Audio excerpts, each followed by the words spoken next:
The moonlight fell on the deserted street through thick clouds. The warm wind shook the trees around the building. Through the window of the building, we could see young men sitting at their desks, one of them drawing something in a notebook. It was a guy whose name was Chen Gil. He was twirling a pen in his hand, trying to complete his images in the notebook. Gil knew that everyone saw him as a diligent middle school student. It brought him joy. He was sure that there were no difficulties he couldn't handle, and he was proud of that. But something in Gil's eyes told him that there was a task that was causing him difficulty in solving it. This difficulty for Gil was a problematic but very beautiful girl with whom the guy fell in love. The girl, not paying attention to what the teacher was telling her, turned to Gil and asked him to do her homework for her. She was going on a quest in the evening. Gil was glad he was the one she asked to do the assignments. Blushing slightly, he agreed. The beautiful classmate's name was Xiao Mei, and Jill dared to talk to her, but the teacher intervened and kicked the girl out of class. Before the girl left the classroom, Jill asked if he could play a game with her. Xiao Mei silently stood up and was almost at the door the teacher pointed out to her, making Gil nervous. But suddenly, the girl turned around and gave a positive answer to Gil, indicating the time and place of the quest. After class, it suddenly started to rain, and the boy hoped that he could get home before the game started. On the way home, Gil thought about his beloved and about people saving electricity so that the game would go off without a hitch. A drenched Gil entered his house and let his mom know he was home and that classes were over. His mom was surprised that his son was back earlier than usual, but Jill told his mom that they had been let out early because of the weather. It was raining like a bucket outside, so Mom suggested that Jill change his clothes and rest so she could finish cooking dinner. Jill was hungry and didn't want to wait. He suggested that Mom order food delivery. Mom was fine with that, adding that she would leave the food outside his room. Upon entering the room, Jill noticed a box labeled Cosmos that was lying on the floor in the hallway. Mom was surprised to hear that Jill was playing games. She wanted her son to give himself more time to relax. She didn't mind that he started playing games, but she was worried that he would forget to eat when he was playing. Mom noticed that he was in a hurry and assumed that he had arranged to play with someone, perhaps in a hurry because of some girl. Gil knew that Cosmos was now the most popular VR game for today's youth around the world. This game requires only one helmet and nothing else, with the help of which you can fully immerse yourself in the virtual world. Gil was worried because he had no gaming experience, and this game would be his first game. He thought that Xiao Mei was already an expert in this game. He lay down on the bed and raised the helmet above his head, examining it once more. Then his confidence returned.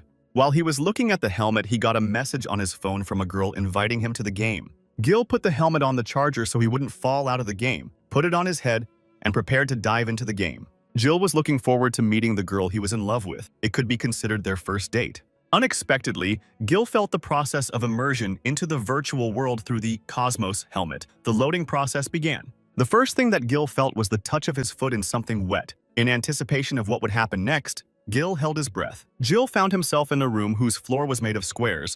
With caution, Jill began to take the first steps. In the distance was visible triangle with the name of the game. From it came pleasant music and sounds of falling drops of water. A sharp beam of light blinded Gil. He had to cover his face with his hands. He tried to see where the light was coming from. A game window appeared in front of him, thanking him for buying the game, as well as a voiceover that welcomed Gil to the game. Gil was impressed by the graphics and the game's design. He wanted to learn more about what was waiting for him. Abruptly, the welcome screen changed to a blank white screen, which caused the guy a lot of questions. A warning text appeared on the screen, which indicated that this game was a test and survival game. Gil realized that he was in for an incredible adventure. The game offered him to choose a class and dive into the virtual world.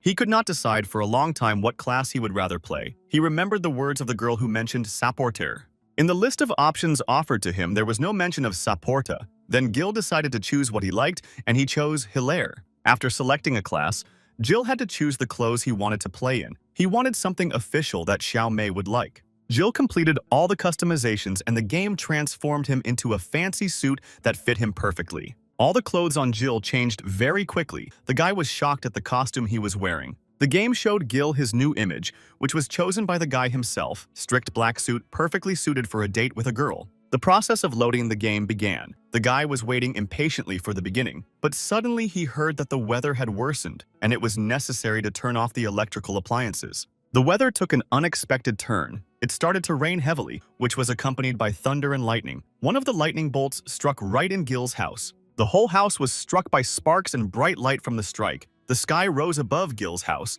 Nature raged. The lightning bolt hit the power supply from Gil's helmet and shorted it out. The current could be seen rushing out and damaging everything around him. Jill sat in his helmet and waited for the game to load, listening to music, unaware of the danger that was creeping up on him. The guy raved about his first date with Xiao Mei. He dreamed of seeing the girl. The current was almost ready to breed Gil's head. A sharp, strong, penetrating current shot through Gil's entire body. Who could do nothing about it? He was at the mercy of the electricity. Gil couldn't call for help. His whole body was shackled. He didn't understand what was happening to him and how to stop it. Another powerful discharge lifted Gil above the bed, penetrating even deeper into his body. From the windows of Gil's house, bright beams of light streamed out onto the street, as if someone were conducting dangerous experiments in a laboratory. The bad weather had de-energized everything around him, and all the houses and buildings were plunged into total darkness, the light coming from the moon. After the electrocution, the helmet flew off the guy on the floor. It was badly damaged. It was defective. There was a knock on the door of Gil's room. His mom asked to check if all the equipment was turned off, but there was no answer, and she decided to go in.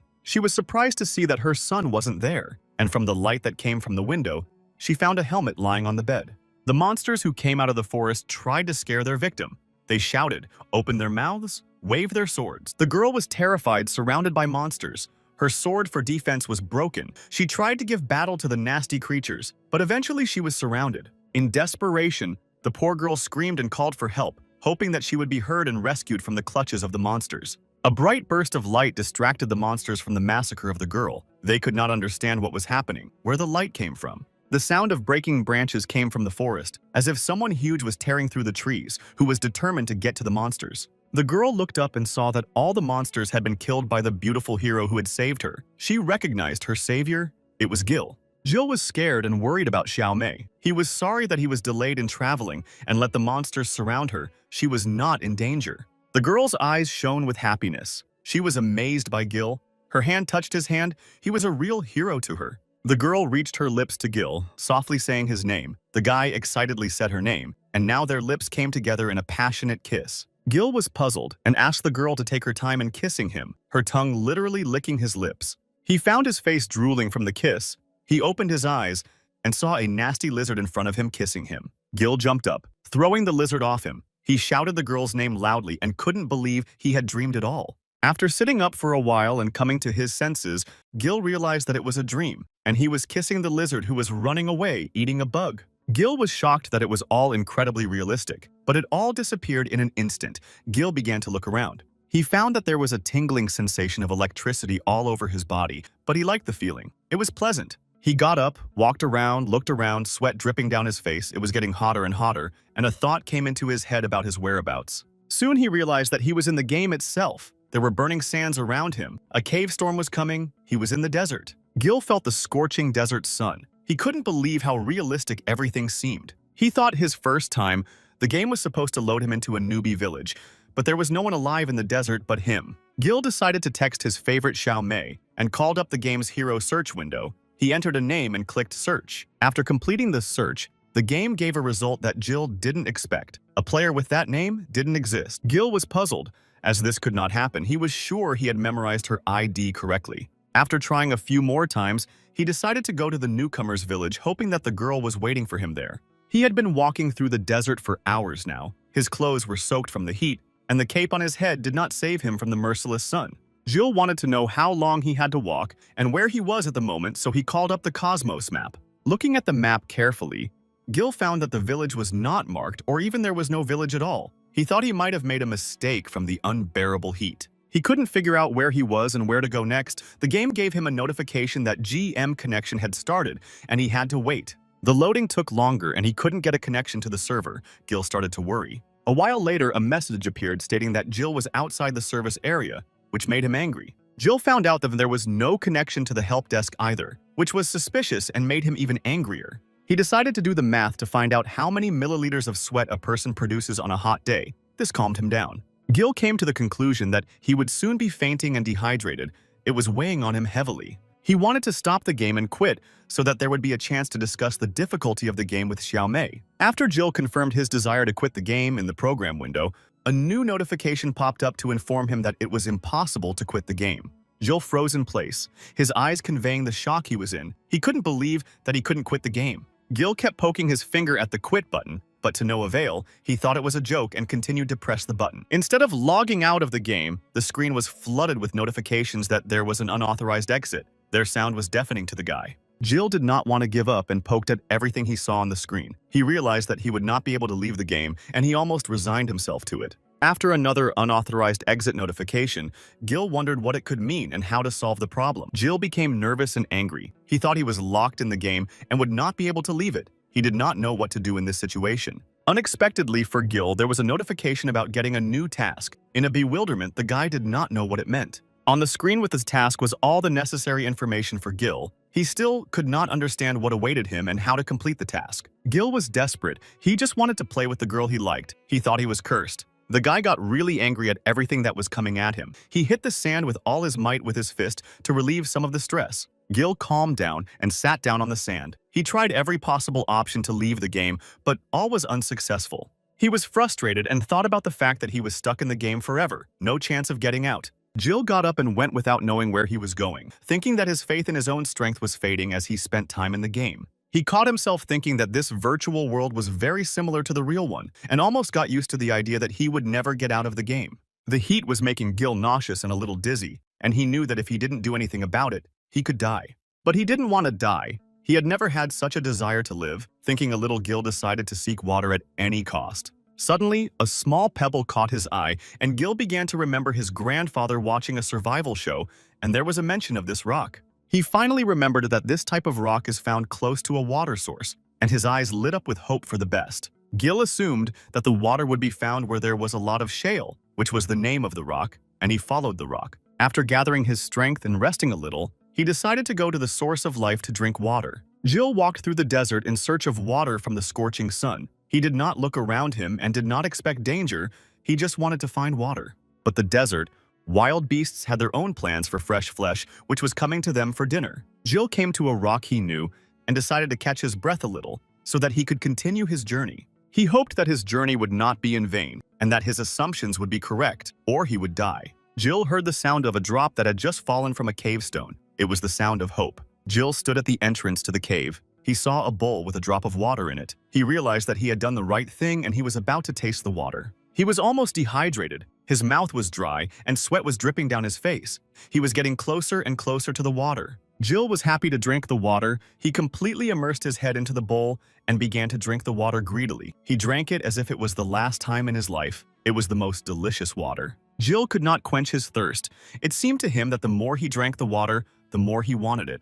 When Gil had drunk, he took the water in his palms and began to wash his face. The thought flashed through his mind, how nice it is to be alive. But his joyful moment was interrupted by a wild animal. A hungry beast stood at the entrance to the cave, preparing to attack the boy. The unsuspecting Gil was lying on the ground. Satisfied that he had quenched his thirst, he had drunk a lot of water and now it was difficult for him to move. He had only one thought in his mind, how he could leave the game and get out of it. He couldn't get enough of the idea of quitting the game. He decided to open the map and look at it again. He thought that if it was a game, and he was in the desert, he should look for a clue in the desert itself. But unfortunately, the map only showed the explored area of the desert. He realized that it wouldn't be easy. Gil decided that it would be useful to study the data of the system thoroughly, to know how and what to prepare for, and what skills he had. He found that he had very poor performance and could only rely on his quick feet, and he didn't understand what set conditions were. Gil decided to see what equipment options were available to improve his performance and thereby protect himself. He chose new gloves and a sword, weapons he thought would be very useful in an unknown place. He was surprised that the system allowed him to take a sword. He thought that a support was not supposed to have a weapon. Gil got up and began to put on his equipment. He put on his gloves, picked up his sword, and felt protected and strong. When he finished with the outfit, the guy thought that he needed some practice with the sword and started swinging it in different directions. He had no sword skills. He imagined the danger in front of him and used the sword to try to solve the problem. He imagined how he pressed the sword into someone's chest. These exercises gave him strength. After fighting with a shadow, Gil decided to test the sword on something tangible, and with all his might, he hit a stone lying next to him. The sword cut the stone in half. The guy was surprised. Gil saw how strong and powerful the sword was. He recognized that it was much stronger than in the real world. When the sword tests were finished, a window appeared that showed the strength of the weapon. Gil was surprised that the game had a lot of visualization. Suddenly, Gil heard growling near the entrance of the cave. He prepared his sword and waited for the unknown beast to enter him. But suddenly the growling stopped. Gil hid but remained cautious. He had no idea what it could be and decided to scramble for food. There was a sound behind his back. Something fell loudly in the depths of the cave. The boy sensed danger again. Gil turned his head in the direction of the sound. He couldn't understand where it was coming from and who was making it. The ignorance made him stunned. Gil stood still for a while and decided to go deeper into the cave to explore it. Surprisingly, it was quite spacious. He was no longer thirsty. He wanted to look around. He walked carefully, keeping his guard up, looking around carefully. Suddenly, a bone fell out of a dark corner right in front of Gil. He was upset. He thought it was a bone from a man, which horrified him. Gil's eyes were full of terror. Droplets of sweat began to run down his face again, and goosebumps of creepiness ran down his back. Gil pulled himself together and decided to walk a little further to determine whose remains they were. Behind the large stones, he found a mountain of different bones and skulls of unknown creatures. He caught himself wondering where this pile of bones had come from, what had killed them, and why they had been here for so long. Picking up a bone that fell in front of his feet, the guy remembered that he had already seen a photo of similar teeth marks that were on the bone. When Gil remembered who left such marks, it became clear that the matter was bad and he had to look for a safe place. He turned and ran in the opposite direction. He couldn't stay there. It was getting more dangerous. With a sharp movement, the predator swung at Gil, and the guy already saw an open mouth with sharp teeth and long claws. He did not immediately realize what kind of beast it was. But Gil's reaction was high, and he managed to dodge the wild beast. He crouched down and the jaws closed right above his head. With a terrible force, he heard the clatter of teeth. The beast stood in the darkness. His eyes were visible, two huge, angry red eyes. The guy stood opposite and waited for him to attack him. The game gave Jim a clue that before him was a desert wolf, TK, as there was a description of its characteristics that possessed the beast. This information will help Gil in the fight with him. The first small drop of blood fell and crashed to the ground. It looked like the beast hit the guy a little bit. During the attack, the wolf reached speeds of up to 65 kilometers per hour. Gil knew that the main type of attack of the wolf was a bite, which was up to 200 kilograms in strength. He also knew its weak point was its belly, which was difficult to reach. The guy realized that the monster was still here and was following him, waiting for Gil to get into a tight spot so he could attack him. The wolf was looking straight at the guy. He was ready to attack. His mouth was drooling. He was ready to tear Gil to pieces. He couldn't run. The wolf was faster than him. Gil had all the options in his head not to fight him, but unfortunately, there was only one way to get away from the wolf, and that was to kill him.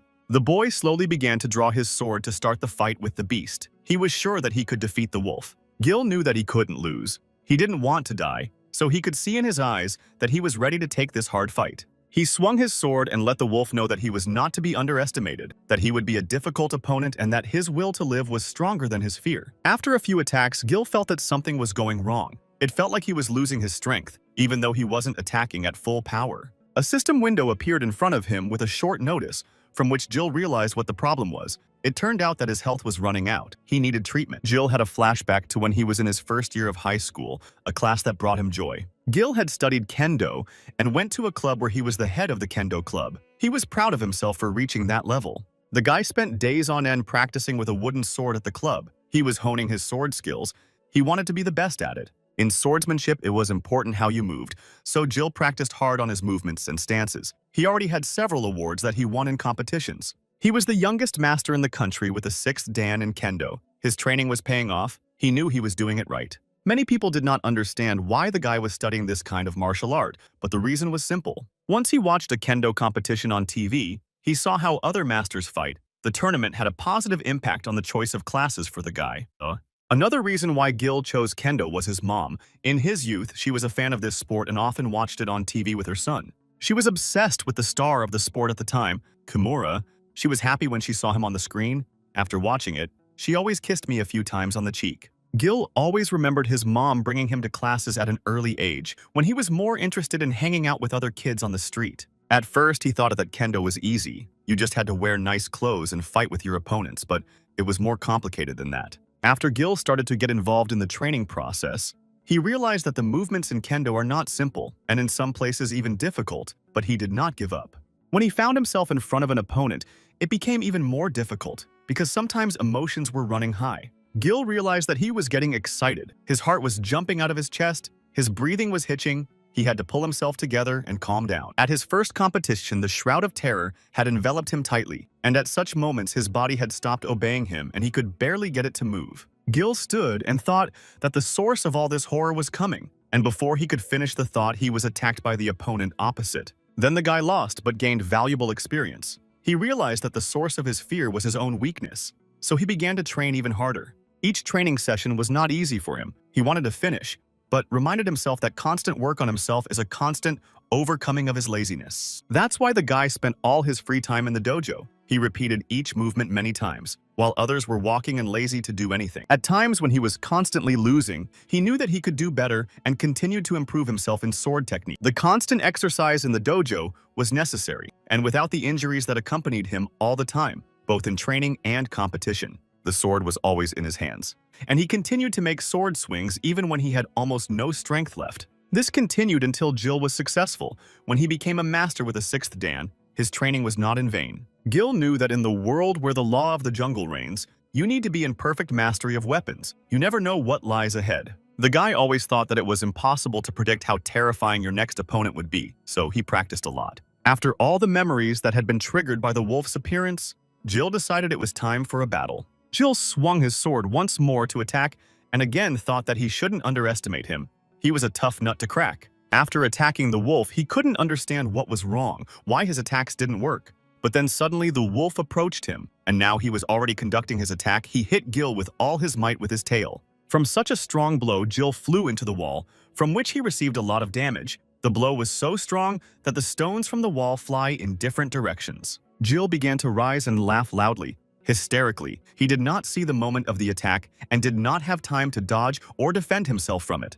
The guy swung his sword with all his might, hitting the wolf with incredible force, but the sword didn't do any damage to the wolf. Gil was confused. After another useless attacks, the game system reminded Gil that all his attacks are useless. The wolf has a powerful armor. You can kill him only by hitting him in the belly. Before he could even think about it, the guy saw the evil predator running at him at a great speed. He had to do something. Gil barely had time to dodge, and again the jaw with sharp teeth flashed past his head. At that moment, it became clear to him about his weak point, and he thought about how he could hit it. But there was a problem he didn't know how to solve. The wolf was incredibly fast and agile. It was trying to gnaw the guy to death every time. Gil knew that constant defense would get him nowhere, and eventually the wolf would get the upper hand. The guy's back was against the wall, and he didn't know what to do to defeat the ferocious beast, which wouldn't stop attacking him. The wolf looked at him with a grin, and at that moment, Gil thought that he was destined to die in this place. Every now and then, he would get a notification that he was running out of health, and at those moments, he had no hope of survival. Jill didn't want to give up, and he didn't want to die, so he finally pulled himself together and figured out how to get to the wolf's belly. He sprinted and started attacking the wolf with the thought that if it worked, there would be a chance to inflict fatal damage on it. The guy was sure that it would work and he would finish him off. He kept running towards the wolf, who started to move in response. They approached each other and each wanted to launch their own attack, not knowing which one would prevail. Drops of blood spilled onto the cold ground. It was not clear whose blood it was, for both were attacking each other at the same time. Jill stood with his sword in his hands, and on his shoulder, with its huge teeth, hung a wolf, which was ready to throw the guy to the ground. The wolf's eyes looked straight into Gil's eyes. They both froze and thought about their next move. The wolf clenched his teeth even harder and blood rushed to the ground. The wolf let his guard down, which Jill took advantage of.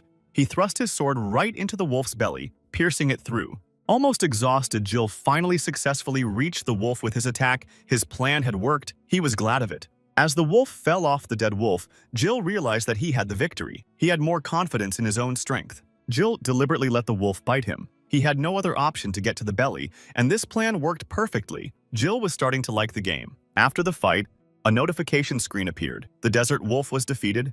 The guy got 6,000 points, and Jill reached level 5. He also got 25 skill points for defeating the wolf. Gil read the information carefully and proudly closed the notice. He was glad to be alive. After receiving the new level, all the wounds on Gil's body healed. He was as good as new. He was happy. A strange notification appeared in front of him that informed Gil that a hidden level trading platform had been launched. He didn't know what it meant. Gil didn't understand what was going on and was wary of everything. He turned around and couldn't understand what the program was running. Everywhere around him began to appear various windows with armor and weapons. The guy realized that on the platform he could buy something. In addition to various weapons and armor in the distance, Gil saw something familiar and could not believe what he saw. He was furious with the developers of the game because he saw a beautiful girl like his favorite Xiao Mei on the couch. He even thought that they wanted to keep him in the game forever. After seeing this, Gil reminded himself that he was in a game, and games were characterized by giving points for killing different creatures, and leveling up gave points to distribute. He clicked on the game menu, and again he came across the marketplace section. He wondered what it was. He wanted to be there. Gil selected the marketplace section and clicked enter. He would find out what he could buy there and for how much. After clicking enter, everything around him began to glow. He had to squint his eyes to see what was going on around him. There were various blades, swords, weapons of various kinds, and the exact characteristics of them, which was convenient for choosing a weapon. There were so many things on the platform that Gil opened his mouth at what he saw. He did not know what to choose, because there was a lot of goods. He saw a very interesting sword called Golden Glory. Its characteristics inspired confidence in Gil. When the guy familiarized himself with the goods, he understood what the trading platform was and continued to get acquainted with the contents. Gil had little experience in the game, and his level as a player didn't allow him to unlock all the items, because unlocking the inventory costs a level. In addition to weapons and armor in the list was usually equipment with household appliances. This fact puzzled the guy. No one will buy such appliances in a survival game for a huge amount. Gil also discovered the mercenary system, but for it the game required the player to have at least level 100, and the guy was only level 5. He was curious what would happen when selecting mercenaries, so he decided to explore this section. Suddenly, a girl with a masked face popped up in front of him. She had an unusual purple hair color. She was very attractive, but the girl was not simple. In an instant, she pointed the sharp end of the sword at Gil. He did not expect to have to fight her. Luckily, it was a hologram, and she was not dangerous. Gil scrutinized her. The image of the girl was very attractive and dangerous. The next character was a mysterious warrior with a large round hat and pointy swords. He looked intimidating. The character named Tank was immediately fearsome. He looked deadly. He could kill his victim with one look. There was an interesting character who possessed magic and fought with it. He had long hair and sharp claws that did not look human. The assassin had a sword with which he cut his enemies like grass. His face was not visible. It was covered by a mask. On his head, he had a hood. Gil was pleasantly surprised by the variety of mercenaries. The holograms stood around him waiting for him to be chosen. Amongst all the warriors, the lad stood and couldn't afford to hire any of them. His level was too low, but he also turned his gaze past all the warriors. He saw a beautiful elf girl, who he assumed was a support. She stood out among all of them. She was beautiful and completely unarmed. She was lying on a couch when Gil approached her. He saw that she had butterflies on her ears and a small ponytail down her back. He was a little confused. Gil turned away from her feeling that he was beginning to like her, although he knew it was just a game. He didn't understand why they had invented such a helpless class. After the presentation of the mercenaries, the system notification popped up in front of him again, telling him to unclutter his daily goods. Gil thought ironically that he knew his level and what he could buy without the prompts. He used his level and unlocked items. With his level, he was able to buy 5 sugar buns and 3 Coca-Colas. Gil ate and realized that he could last for a while, but he still wanted to get out of the game. After a hearty lunch, the guy wanted to look at the stats window and asked the system to show him his stats. All of his stats were back to normal after the first test, but he still didn't know how to get new abilities, so he had to rely on increasing his stats. Gil realized that after the distribution of his points back will not be able to return them, his characteristics will directly affect the future fate of the hero. He began to go through all the possible options to improve himself. He studied what can give him armor, what can give magic. Gil remembered the recent fight with a desert wolf. He tried to use the valuable experience he had gained in the battle to accurately distribute his points. He bet on speed and damage. He already knew exactly how he was going to allocate his points. He upgraded his armor, strength, and agility. Before confirming, Gil thought again and pressed the confirm button. He knew that armor would increase his survivability, strength would help him defeat monsters in battle, and agility would make him more agile on the battlefield. The system accepted the distributed points and began to change the image of Gil. He felt that everything was changing, even his body. It was filled with strength and became more plastic. Now Gil could relax a little.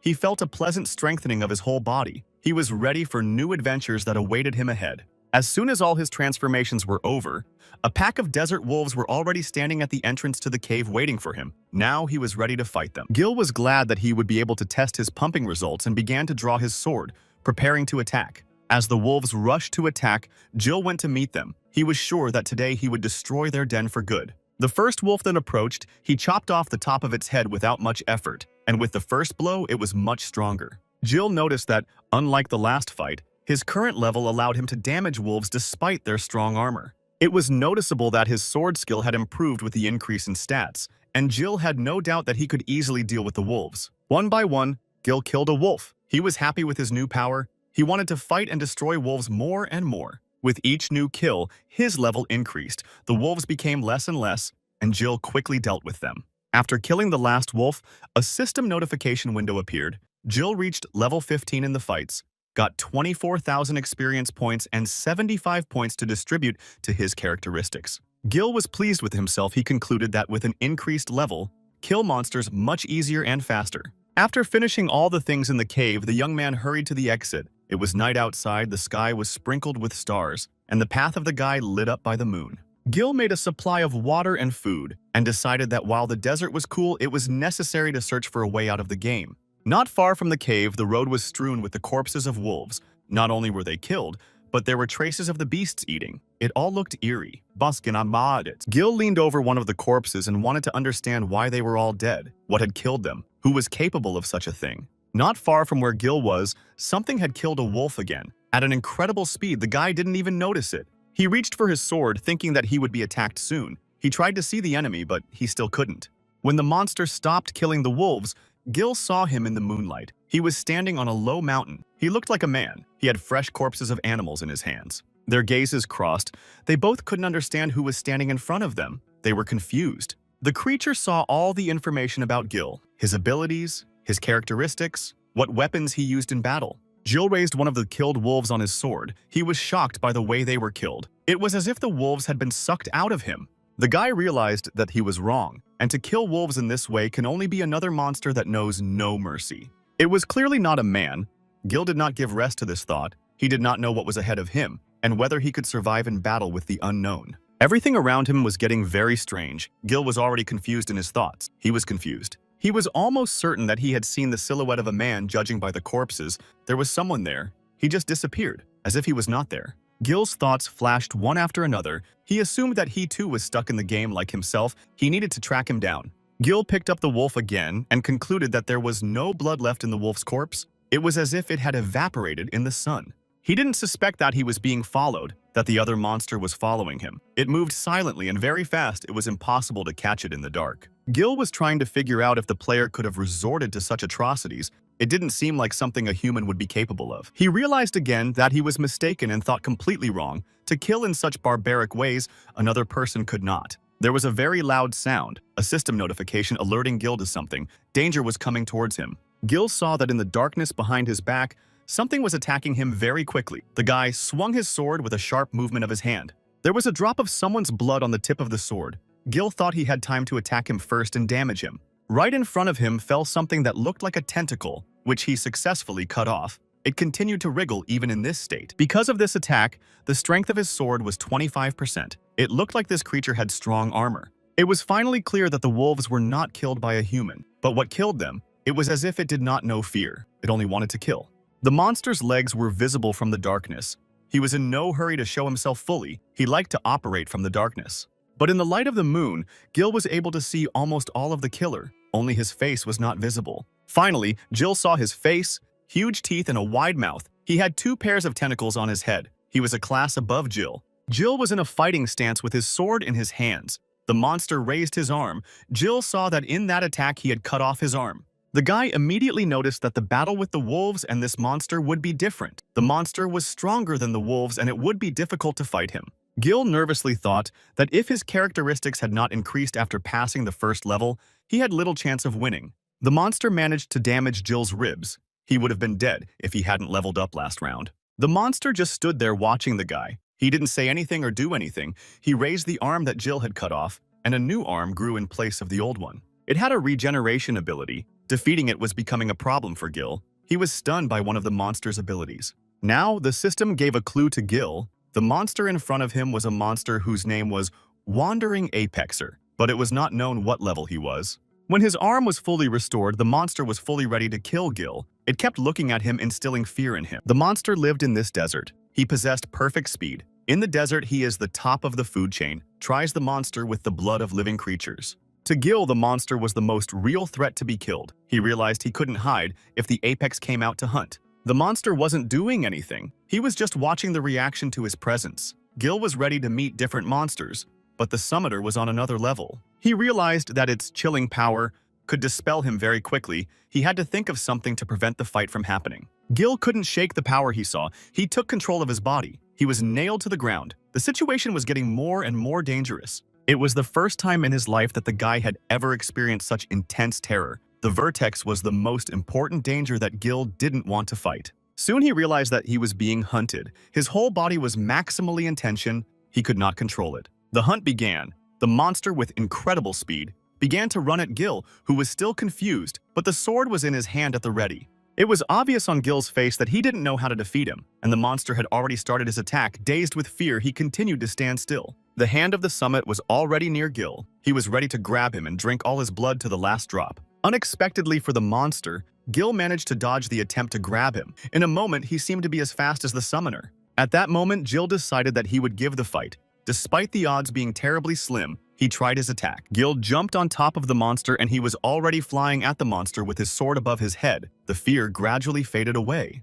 He decided for himself that he would not be intimidated and that he would fight until he was killed by the apex. The sword struck right on the vertex's shoulder, but did no damage to him. His armor was incredibly strong and Gil's sword would not do any damage. Gil threw another strike at the monster, but this time he managed to chop a couple antennae off its head. As the guy's sword lowered to, once again, attempt to kill the monster, Gil saw the vertex disappear from under his sword. Gil turned his head and was greatly surprised to see that the monster was already over his head. He didn't know how to defend himself. The summoner took Gil by surprise.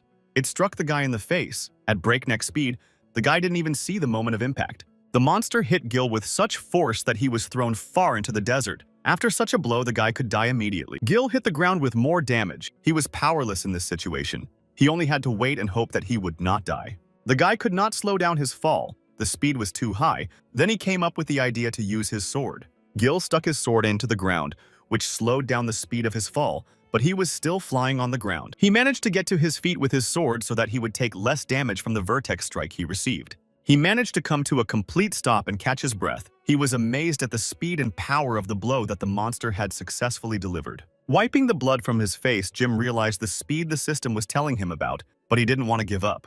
Jim had just gotten to his feet, and in front of him stood the vertex ready to strike again to kill him faster. Suddenly, the word halu-kalu came out of the monster's mouth, the meaning of which only the vertex knew. After the monster said it disappeared again using its super speed, Gil stood in the same place, not understanding what the monster said to him. A new blow did not take long, and the vertex inflicted it on Gil in the chest area. The blows became harder and harder. From the received blow, the guy spat blood right on the monster's hand. He had never received such strong and accurate blows. Gil knelt down, his sword fell out of his hands to the ground, and at that moment the monster was already raising his hand for another blow. It looked like his ribs were broken and he was bleeding internally. He spat blood on the ground again. Gil thought that the last blow the monster had struck might well have killed him and ended the beating. The monster was standing near the boy again and was ready to strike again. Gil tried to understand what he was up to, what he wanted from him.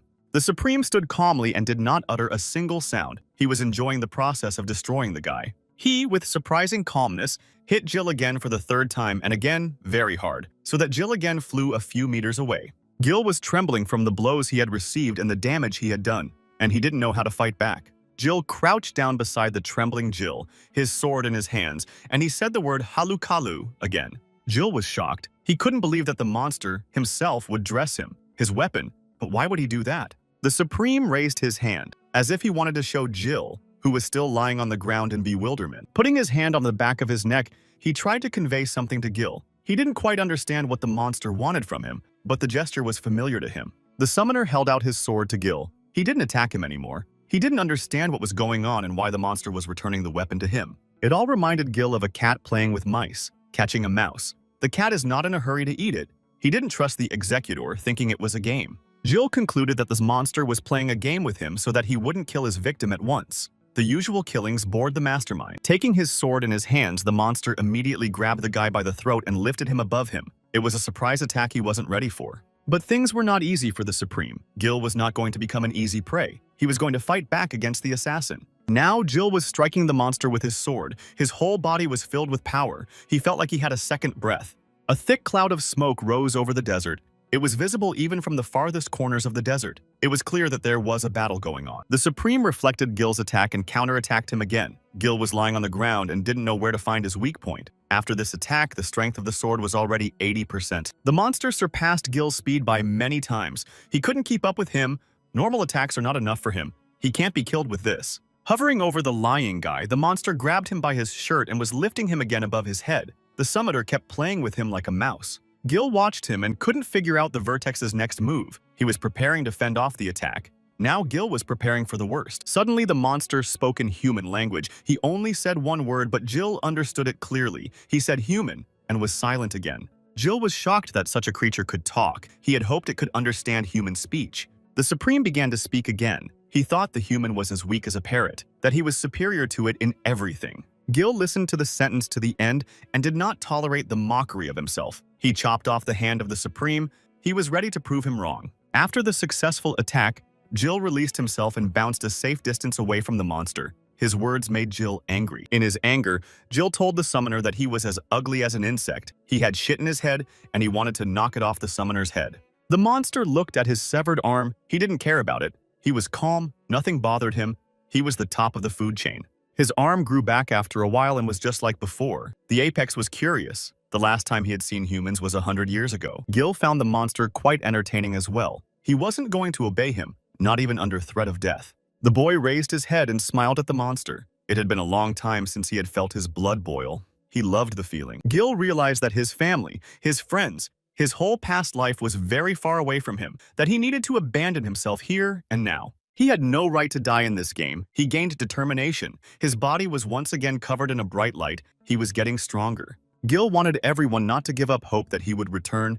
He wished they would wait for him. He had to get out of this game alive. A bright, powerful column of light illuminated the desert. It pierced the clouds and went straight up into the sky.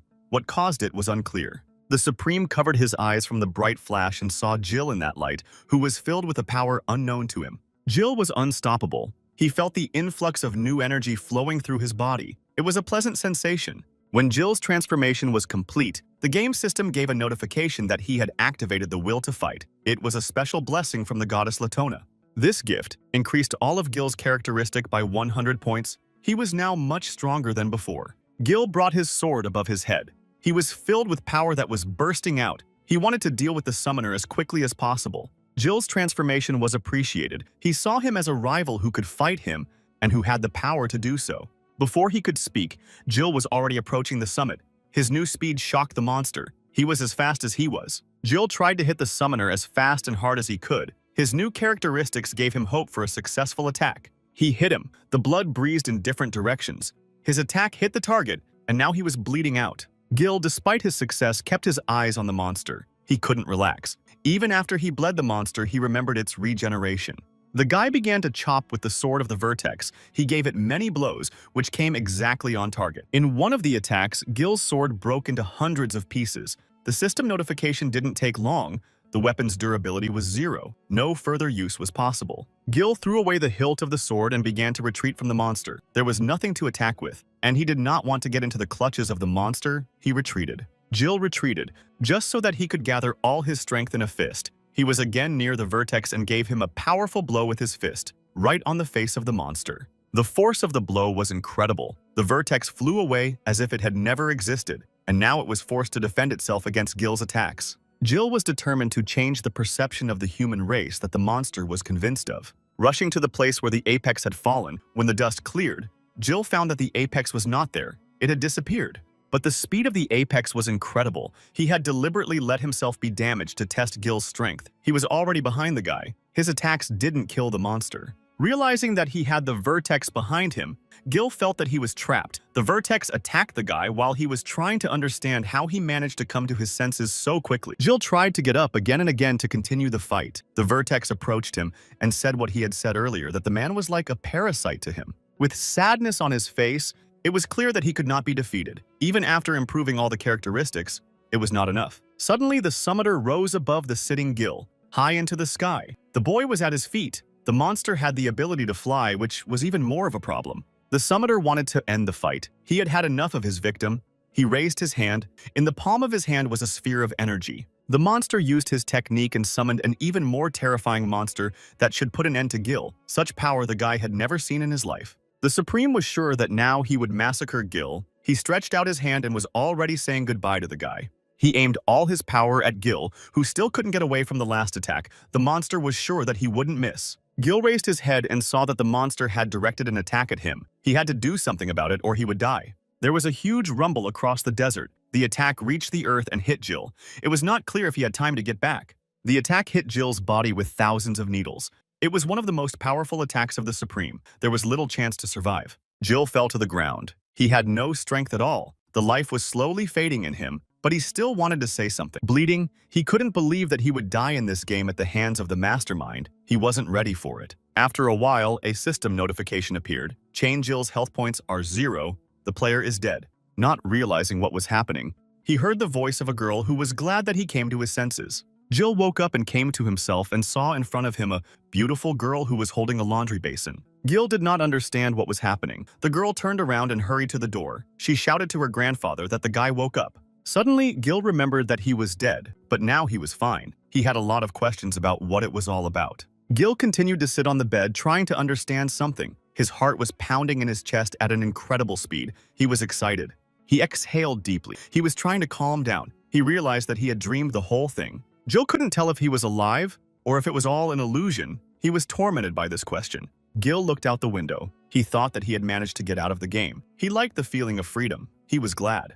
But it was too early to rejoice. He had to find out who this girl was, how he had gotten here, how he had escaped death. From the window of his room, Jill saw the beautiful nature, the bright sun shining through the mountains. He could not understand what this place was. Jill was still not free. He went into the settings of the game and wanted to see his characteristics. He was trying to figure out what was going on. With a disgruntled face, Gil stated that he was still trapped in the game, and he had yet to get out. It was depressing him. He remembered how, that night, the summoner had definitely defeated him. The guy felt that he was dead, but how he was alive, he wondered. He woke up in an unknown place, completely unharmed, and he had to solve the mystery. There were no marks on his body from the battle. He thought more and more about what had happened to him. The door to the room where Gil was creaked open, and someone appeared on the doorstep, distracting him from his thoughts. A very beautiful, red-haired young girl came into the room. She brought Gil some things for him to change. The girl repeated the phrase she had told him the first time they met. Gil thought that maybe it wasn't the same girl.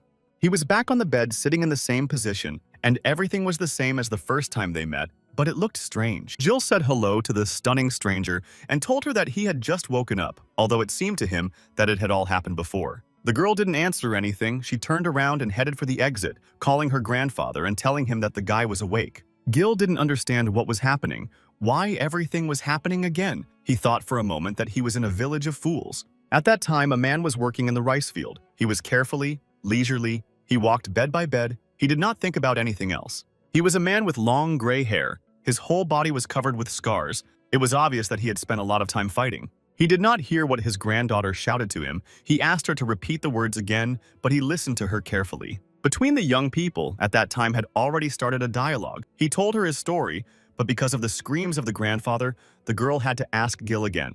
At the moment when Gil was telling his story, the grandfather joined them. Gil said that all his chest was slashed. He asked them how he was in this place. The girl pointed to the grandfather and explained to Gil how he ended up in this place. His grandfather found him when he was hunting. The grandfather, whose name was Ube, was smoking his pipe and remembering that day, Jill was on the brink of death when Ube found him. Grandpa Ubby informed Gil that he had no idea about any game or pledge village. The lad was very surprised. He assured Gil that they were not gamblers in anything, but ordinary people who planted rice and did household chores. Gil was astonished. He knew it was impossible and that he was in the game. He took it all for a system error. He sat for a long time thinking how he could convince them that he was telling the truth and that everything around him was a game. He came up with an idea. Gil turned to the system and called up his characterization window. This would have to convince them to believe him. Grandpa Ubby and his granddaughter looked at him and didn't understand what he was trying to tell them. They were tense with incomprehension.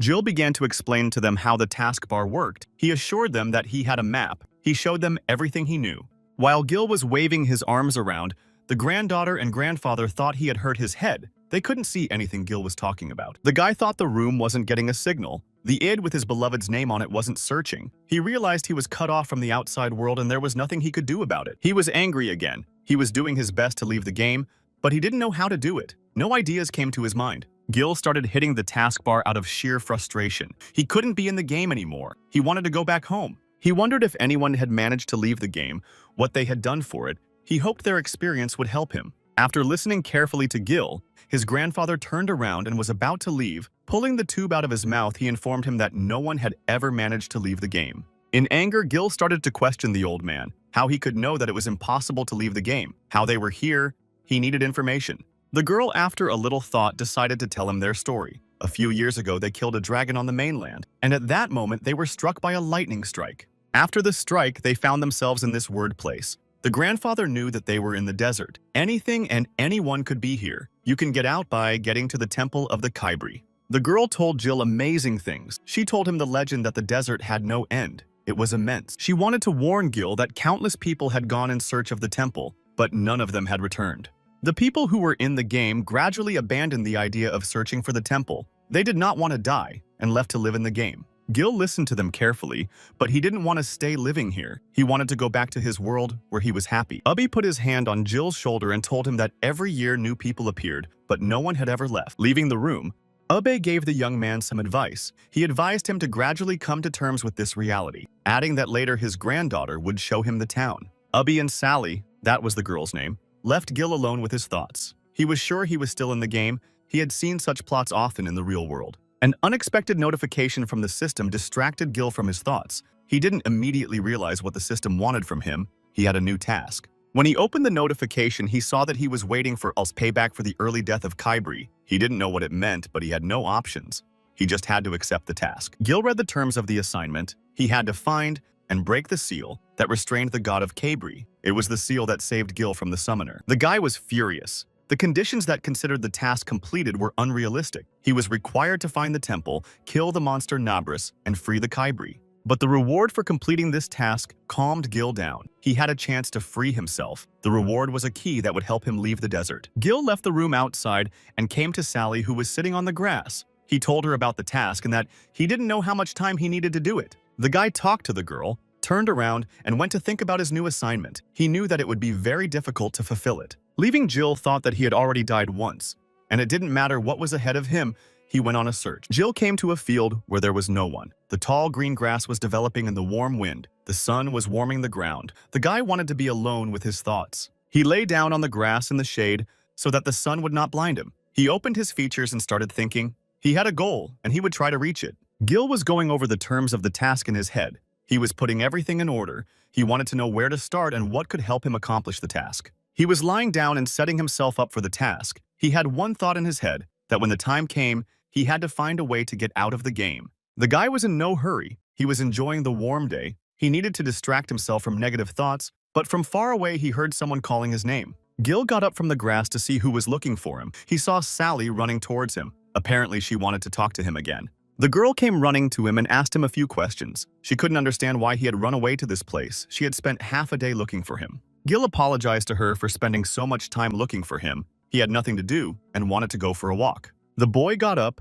went to the edge of the slope, and pointing his finger asked if he understood correctly whether the desert was a Rark desert or not. The girl, confused, gave him an ambiguous answer. It looked as if she wanted to tell him something, or if she was not telling him something. Sally got up and walked over to Gil. "The place where we are is surrounded by desert on all sides," the girl said, looking at him. Then the girl raised her hand and pointed to some place. Gil turned around and looked carefully in the distance where Sally had pointed. He confessed to the girl that he didn't know how long it would take to find the temple. Sally was surprised that he wanted to search for it. Determined, Gil told her that he had to get out of here. He had no options. He didn't want to stay here. When Gil turned around and started to leave, the girl suddenly told him that there was no temple and that if he left, he would die. Gil heard her words but did not pay them any attention. His main goal was to get out of the game, no matter what it cost. He wasn't afraid. He had already died once, and he wasn't afraid of death anymore. He didn't care what he had to overcome to find it. Gil invited Sally to walk with him to town. He liked talking to her ear, and on the way to town he could learn something else that would be useful to him for the mission. They walked towards the city. They talked about everything they wanted to talk about. During the walk, Gil forgot that they were in the game. The girl walked beside him and did not dare to ask Gil a question that bothered her. She wanted to know if he really wanted to search for the temple. Sally asked him a little shyly about the temple, to which she received an immediate, firm yes. She warned Gil that there were many different monsters in the desert, and even her grandfather didn't dare to hunt them. Gil was pleased that Sally was worried about him, but he hurried to reassure her that he thought he had amazing abilities. As they approached the town, they saw something begin to appear in front of them. They had never seen anything like it before. They waited to see what would happen next. Gil saw a silhouette that came out of a purple cloud of smoke. It was coming straight at him. He had to do something. A loud explosion raised more smoke in the sky, because of which there was nothing to see. No one understood what was happening. Who was attacking them? There was a big hole in the middle of the road from which smoke was still coming and fire was visible. Someone had deliberately blown up the road. They were met by 3 guys who appeared and made all these explosions. It was clear that there would be a fight. The main one of them was very glad that the game had fallen to them, that they had been successful in their hunt, and now it was up to them to take what was theirs. Jill, a little groggy from the smoke and dust, could not understand what was going on and why these 3 were attacking them, what they wanted. Right in front of Gil appeared Sally, who successfully fended off the first attack on them. The guy was shocked at the girl's abilities. The main villain was surprised that she was able to shield herself from his strike. She used the fire dungeon to defend herself. They had met before and knew each other. It looked like Sally had been wanted by these bandits for a long time. The girl also saw a familiar face. He was calm and kept his guard up. The main one turned out to be a guy named Boban. The fire in Sally's hand was gradually dying out. She no longer needed to fend off attacks. Gil was distracted. He didn't understand what was going on and why they were attacking them. Sally looked at the trio carefully. She had forgotten to tell Gil that only bandit hunters were scarier than the monsters in the game. She explained to the boy that they don't hunt in the wilderness to avoid death. Instead, they simply rob other people. Boban was amused by Sally's words.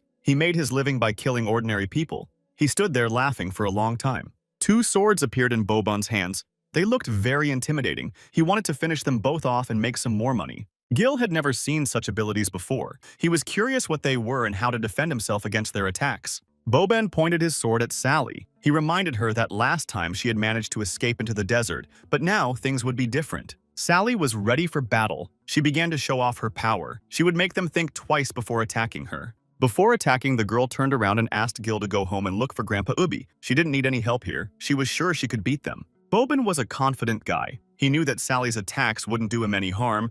He offered to follow Sally. He gave her a condition, and if she fulfilled it, he would let Jill go and not touch him, but Jill wasn't going to run away from them. At this time, Grandpa Ubi was strolling leisurely under the moonlight and smoking his pipe. He looked thoughtful. The weather was gradually worsening. Gray, huge clouds were coming, darkness was engulfing the city, and the first thunderstorm had struck. Grandpa stopped for not far from the house. He wanted to assess the situation around. He had to prepare for bad weather. He looked at the sky and realized that a thunderstorm was coming. It worried him. Now he was thinking only about it. He sped up his steps and headed for his house.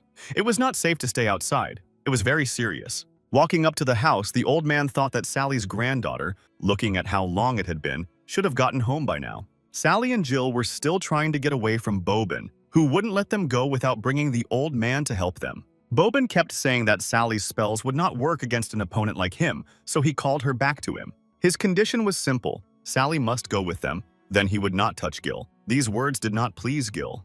Boban tried again to tell them something, but the girl would not listen to him any longer and shouted sharply that he would not even dream of it. Then he looked at them. Boban turned to the girl and asked her not to blame him for being too cavalier with them. Sally realized that a fight was about to break out. She didn't turn around and told Gil to run away from there. She could figure out how to hold them off. Gil's answer was short and clear, but at the same time firm and decisive. He refused to run away, leaving her alone with them. His answer shocked her. She couldn't understand why he answered her like that. She looked at him and tried to find an answer. He saw that the girl did not understand his answer. Gil explained to her that he did not know the word escape, and it was not about him. He was ready to stand up for her, even though they knew each other only a little. Jill was determined. He could not leave his comrade in distress, and at the expense of running away himself, it was low for him. Boban didn't wait any longer and listened to their conversation. He decided to attack Gil. He wanted to catch him off guard. He grabbed Gil by the head, and with all his might he pinned him against a nearby tree. He was quick and precise in his attack. Sally was scared for Gil. She didn't expect Boban to attack him first. She hadn't seen what he was capable of. Boban was angry. He thought Gil was a lowlife, who thought too much of himself. He didn't believe his stories. He thought he was a liar. He told Gil that in this world it was not words but power that mattered. Boban thought he was very strong compared to Gil. Gil got tired of Boban's chattering. He grabbed him by the hand he used to hold his head. Boban was surprised to be rebuffed. The guy took Boban's hand off his head and asked him the same question he had heard from Boban earlier. Did the thug really think he was stronger than Gil? Gil held the bandit tightly. The guy remained calm. Whether a sneak attack was an indication of the bandit's skill, Gil couldn't understand. Holding one of Boban's hands securely, Gil gave him his blow. It was accurate and strong. Everyone watching them was surprised. The bandit was thrown back a couple of meters by Gil's attack. He fell, but it wasn't easy for him to stop. He could barely stand on his feet. The pain in Boban's arm was intense. He thought it was broken. This was a problem for him and his subsequent attacks. He couldn't believe the boy had the strength to twist his wrist. He needed to strategize his attacks. Gil looked at Bobon and tried to study him. He noted his speed. Gil had added all his agility points, but he still didn't have time to react to his attack. Sally ran up to Gil to see if he was injured. The boy told her that he was perfectly fine, and the bandit had done no damage to him. The girl made sure Gil was okay, and turned to Bobon to see what he wanted from them. Bobon, still trying to heal his arm, it was giving him discomfort. He told her that he had come here for her to be his girlfriend. Sally was not happy with that option. She had no feelings for him. She asked him to leave his attempts to win her over. Gil looked at Sally. He wanted to know if this was all happening for her to date him. The girl nodded her head positively. Bobon saw them talking and thought they were dating. Did she reject him because of Gil? It was unbelievable to him. Sally was at a loss for words. What was he talking about? She shouted. They were just friends. Gil was standing aside, and he was pleased that Sally considered him a friend. Bobon didn't believe her. A smirk appeared on his face. It was probably just her excuse not to go out with him, he was sure of it. The thought made the bandit angry. He wanted to fight Gil like men. Sally should not interfere in their duel. Before he attacked Jill, he made a condition. If Jill could overpower him, Bobon would once and for all get away from the girl. After the bandit said the condition, a system notification appeared with a new side quest for Jill. He needed to give an answer. But before Jill could make a decision, a new notification popped up. It said that the reward would be a lost map of Latona. It was a chance for Jill to find the lost temple. Gil scrutinized the notification. He was excited about the reward. Finally, he had a real chance to get out of the game. The boy looked at the bandit and agreed to his condition. He knew he had to win whatever it took. Deal, said Bobon. And a strange sword appeared in his hand. It was not like any sword Jill had ever seen before. Standing behind their leader, the two bandits noted that their bro was getting serious, and that he was jealous of Sally and the stranger. The tension was rising rapidly. Sally had warned Gil that he was facing the best shadow swordsman in their town, and she was sure that Gil couldn't beat him. Gil didn't know what shadow swordsman meant. He was a little confused by the word, but what he was most interested in was how strong he was. Sally knew all about Bobon. Not only was he able to use the power of the dark shadow, but he also had great speed. She also told him that his attack power was as strong as his other stats. The shadow that enveloped his blades gave them devastating power, making him a strong opponent. Gil stepped forward to start the battle with Bobon. The girl tried to talk him out of it. She didn't want Gil to die. The boy walked confidently. He didn't listen to what Sally was shouting at him. He had died once before. Now there was no fear of death in him. He had only one wish, to get out of the game, and for that he would destroy everything in his way. The battle began. They both tried to damage each other, but their speed allowed them to dodge the dangerous attacks. Gil looked at the girl and spoke words she didn't expect to hear. He would not back down and would fight as long as it took for his freedom. With a smile on his face, Gil asked the girl to calm down and not to worry. The fight was not avoidable, but after his victory, they would be able to get out together. Sally's eyes were filled with surprise at what Gil had said. Did he really want them to get out together? The question confused her. Jill couldn't understand why things had turned out so badly. Not knowing the answer to that question made Jill sad. But after defeating Bobon, everything would be fine again. Jill was sure. He needed this card that was given for the victory. Shadow Swordsman was really fast. In an instant, he could be behind Gil's back and successfully attack him. Gil felt that the bandit was behind his back, and he wanted to counterattack him with a spinning attack. But the guy's attack was too slow for the shadowy swordsman. He saw Gil's foot go past his chin. This amused the bandit. Bobon drew his sword and clenched it tightly in his hand. Behind him, it looked like two more bandits like himself were standing behind him. They were his shadow clones. Sally stood and watched them fight. She wanted it to be over quickly. She didn't like fighting, and she didn't like watching fights anymore. Suddenly, Bobon turned to her. He was laughing with Gil. He thought that was all he was capable of. He didn't understand why she could like Gil. Jill didn't pay attention to Bobon's taunts. He was thinking about his opponent. It was strange that he kept defending himself from his attacks, but he didn't attack back. He seemed to be up to something. Sally approached Gil and wanted him to leave the battlefield and find Grandpa Ubi. She would go with Bobon. She knew Grandpa would free her. He could handle the bandit. At the offer to leave, Gil gave an emphatic refusal. There was no way he would leave the battlefield. It was not acceptable to him. He asked the girl to calm down. He could not withdraw from the fight. It was too late. He needed only victory. It would allow them to get out of this game. When she heard what Gil had told her, she was shocked. How their fight would get them out, she wondered. She didn't know what the reward was for defeating Bobon. Sally couldn't understand what Gil was talking about. She thought he was going crazy. He hadn't told her about the reward that he would have had in his hands if he had won. Jill explained to her that everything made no sense the moment he got into the game. He was stuck here with no way out. He was dead, and then found himself among the living. He told Sally about the reward. He might have thought it was random at first, but the guy was sure that someone was in control. He needed to find out who was behind it. The fight stopped. No one was in a hurry to attack. Gil stood and thought how he could strike a decisive blow and not get trapped, but suddenly his thoughts were interrupted by a bandit who wanted something from him. Boban thrust his blades into the ground. It looked like he wanted to talk to Gil, or that he just wanted to rest and distract Gil from the fight. The bandit continued to taunt Gil. He was confident and could not lose. He thought that Gil was scared of him, but he could not back down. But Gil decided to play a joke on Boban. He compared him to a grasshopper that runs away from him when Gil attacks him. A verbal fight ensued.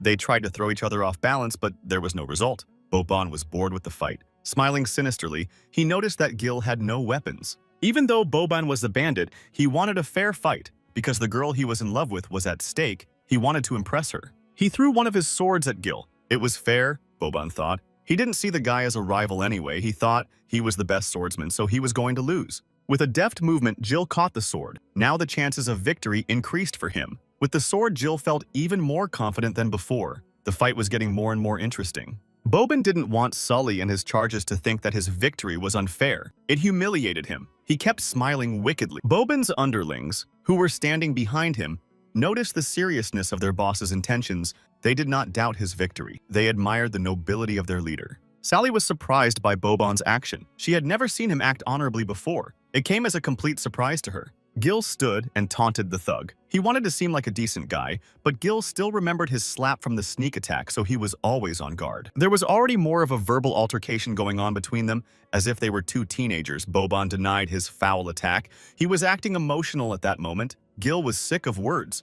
He wanted a real fight. Getting into a fighting stance, before the attack, Gil said that if he was telling the truth, then it would be a fair fight between them. Now Gil was serious. He had to defeat him and get the coveted card. Boban couldn't wait to show Gil the true power of the shadow. He raised his sword and prepared to attack. Gil kept his eyes on the bandit so that he wouldn't be caught in a slash like the first attack. This time, he could take real damage. The boy was the first to attack Boban, who was standing still and waiting for the attack. He didn't try to move away or run away. He just stood there. Boban smiled. The prey was coming at him, he thought. He just needed to successfully fight it and he would be done. The bandit nearly hit Gil with his sword, who managed to avoid the attack at the last moment. A strange shadow was coming from the blade, Gil noticed. Gil was frozen in place by what he saw. He was facing a serious opponent that Gil hadn't had time to study. He didn't know what Boban was capable of. Boban raised his sword to attack Gil. The smile was still on his face. He was enjoying the game he had started.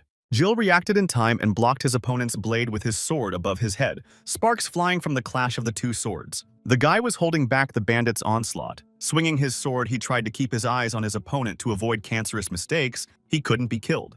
But Sally's voice distracted Gil from the enemy. She was trying to warn him that he was being attacked from behind, and he needed to defend himself. Gil saw the attacker, and now there were two of them. But the question was simple. Where had the other one come from and who was he? Gil pushed Boban away. He had to dodge the second attacker. He could have easily killed him if Sally hadn't shouted at him in time. Gil turned around and stopped the unknown assailant. The blade that hit him in the back was bigger than the one Boban had given him. His reaction didn't fail him. The unknown assailant just scattered in the wind. He disappeared like a shadow. Gil didn't understand what was happening, how it was possible. He couldn't believe what was happening. Gil began to realize that he had made a mistake, that he had fallen into the trap Boban had set for him, but when he had managed to pull it off was a mystery to him. Sally was frightened for Gil. She saw that he had plucked and fallen into one of Boban's traps. He was in danger. She could not interfere in the fight. Boban's sword reached its target. His attack damaged Gil. The sword strike caused blood to rush in different directions.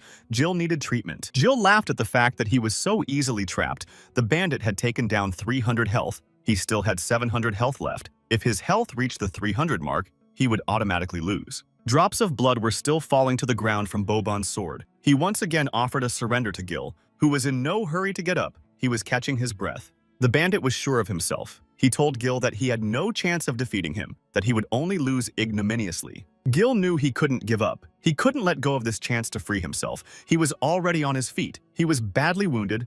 The system offered him to take advantage of the treatment. He looked at the notice and couldn't figure out how best to proceed. After all, the battle wasn't over and he might still need this treatment. After thinking carefully, he agreed to use the treatment. The wound was starting to hurt more and was causing discomfort in his attacks. The system quickly applied a level 1 treatment that gave Gil 100 points to his health. His wound healed. He was almost restored. Standing behind Boban, the subordinates realized that Gil was a support. It was hilarious for them to see a normal support fighting a shadow swordsman. Boban turned his back on Gil and urged him to leave Sully and walk away. He didn't think it was worthy of a fight with an awakened support. Bandit started to walk away, but Gil shouted words that stopped him. Gil teased him that he was afraid of losing in Sully's presence. Gil's words made Boban furious. He had never been so angry before. No one dared to doubt his courage. Gil got into a fighting stance and suggested that they talk less and resume their fight. He had enough strength to continue. The shadow clone began to emerge from Boban's body again. It no longer wanted to be ceremonious with Gil. The only thing it wanted was for him to see the true power of the shadow swordsman. There were already 2 shadow clones behind him. He was calm and waited until the clones were completely finished. This was one of the swordsman's abilities. Their speed was incredible. They were faster than Boban himself. One of them was already behind Gil's back and ready to attack him. Boban noted that Gil was lucky to escape, but a big one like that wouldn't happen again. He wouldn't give him another chance to escape. Attacking. The bandit bled again. No one doubted that the battle was already serious. This time it was more damage. Gil stood and watched as Boban split in 3. Now he had to defend himself against 3 fast and dangerous bandits. Boban was kind enough to explain to Gil that shadow swordsmen use the cloning ability in combat, which increased the chances of victory. Gil began to strategize on how to win. He remembered his first attack where a clone was used. He realized that they were connected and could switch places at any moment. It was a difficult class of opponent for the guy. It would not be easy for him to defeat him with such abilities, but he did not give up. Soon, the bandit was tired of showing compassion to the worthless support. He would be ruthless and merciless. Crossing his arms and remaining calm, the bandit turned to Gil. If he wanted to see his true strength, he would have that chance before he died. Gil raised his sword and was fully geared up for the fight. He was looking forward to it. He didn't wait for this bandit to attack. This time he ran at him first, hoping to get even with him for the trouble he had caused him. Boban stood still, unmoved, unconcerned that Gil was running at him. A very arrogant fellow, the bandit thought at that moment. He had left it to his 2 clones to deal with Gil, and he thought that was enough for him. The clone on the bandit's right began to follow his orders and moved at breakneck speed to counterattack Gil before he could strike his master. Gil gripped his sword tightly with both hands. He saw the target coming at him. He needed to stop in order not to be trapped again. The shadow clone struck with his blade but failed to reach his target. Gil fended off his attack. His sword skills were no worse than Boban's either. The bandit stood aside and controlled the clone like a puppet. He directed it for new attacks. He was looking for a weak point in Gil's defense. But the guy tried his best to make as little contact with the clones as possible. He wanted to appear invulnerable, to be attacked by the real Boban. While fending off the attacks, Gil forced the real bandit to take part in the fight. While attacking the clone, Boban attacked behind Gil's back, but Gil managed to dodge. The guy noted the bandit's strength. It was hard for him to resist even the clone's attacks, even though he hadn't been attacked by a real bandit yet. Boban stood and enjoyed it. He liked to see the fight between the clones and Gil. The guy was attacked by only 1 clone, and there were 2 of them, and both of them were strong. The second clone joined the battle while Gil was trying to crush the first one. He already had the second one behind him. The situation was repeating itself. He managed to dodge last time, but this time it looked like he wouldn't be able to avoid the attack. The sharp sword of the shadow clone was already approaching Gil from behind. He felt it. He needed to put up a defense, but he didn't know how to do it. It seemed that the clone had caught up with the guy. Blood flowed on the ground again. The damage was done.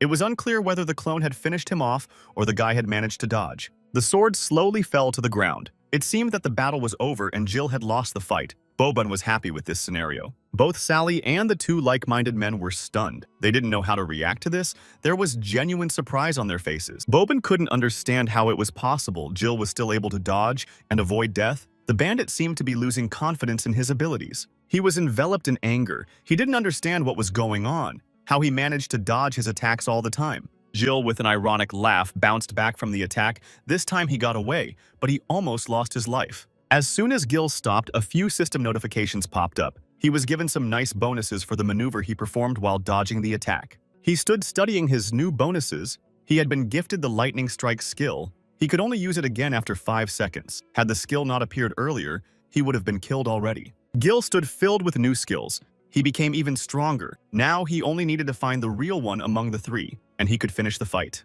The shadow clone killed by the boy recovered and stood next to Boban, who looked at Gil, laughing hysterically. Boban was laughing hysterically, amused by the fact that he not only managed to dodge, but also managed to hit the clone, thinking it had dealt with him. For Boban, this fight had been fun, but now he decided to get real and not to give in to Gil. He ordered the clone back. As soon as the bandit finished his speech, he immediately launched a new, serious attack on Gil, who was not ready for it. Boban felt that by sympathizing with his opponent, he was holding himself back and not attacking properly. He admitted that he had underestimated Gil. He shouted threateningly that the games were over and warned Jill not to blink because the speed of the attack would be unbelievable.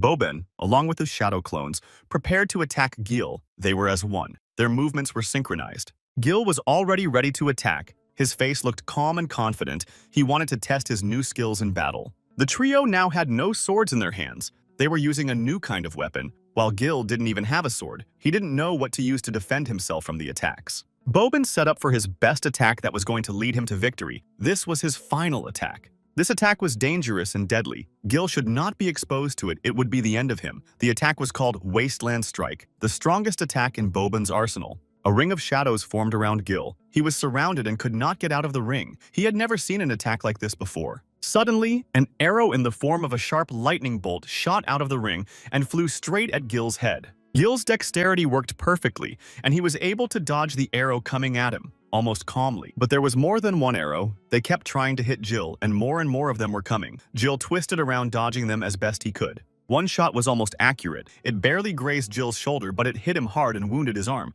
The attacks did not slow down, but only increased. More and more arrows were being fired into the narrow, enclosed ring, and it was dangerous for Gil to be inside. Boban stood outside the ring and watched what was happening. At one moment, he ordered the clone to get away from him. He was preparing another surprise for Gil.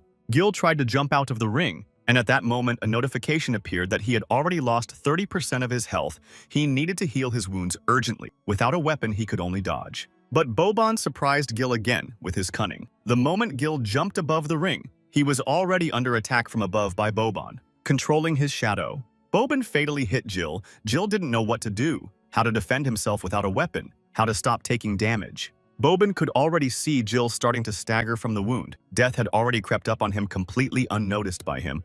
The bandit was defeating Jill. Jill was enveloped by a shadow, and thousands of needles began to wound the defenseless guy, causing him mortal damage. Finally, Boban's plan worked and Jill was almost defeated, proving that he was the best shadow swordsman in town. Boban watched Jill take the lethal damage. He was incredibly happy. He promised that he would find a great place for him in the cemetery. But the bandit's happy moment was suddenly interrupted. Someone was approaching the place of battle. Boban tensed up and looked carefully into the distance. A gray hair, with a hat behind his back, flashed past the bandit. He was so fast that no one could see his face. From outside the city, there was a powerful explosion that could be heard everywhere. Gray clouds covered the whole sky. Something terrible was coming to the city. Sally was worried again and didn't understand what was happening, who was approaching them, how to help Gil. Two of Boban's servants stood silently with their mouths open.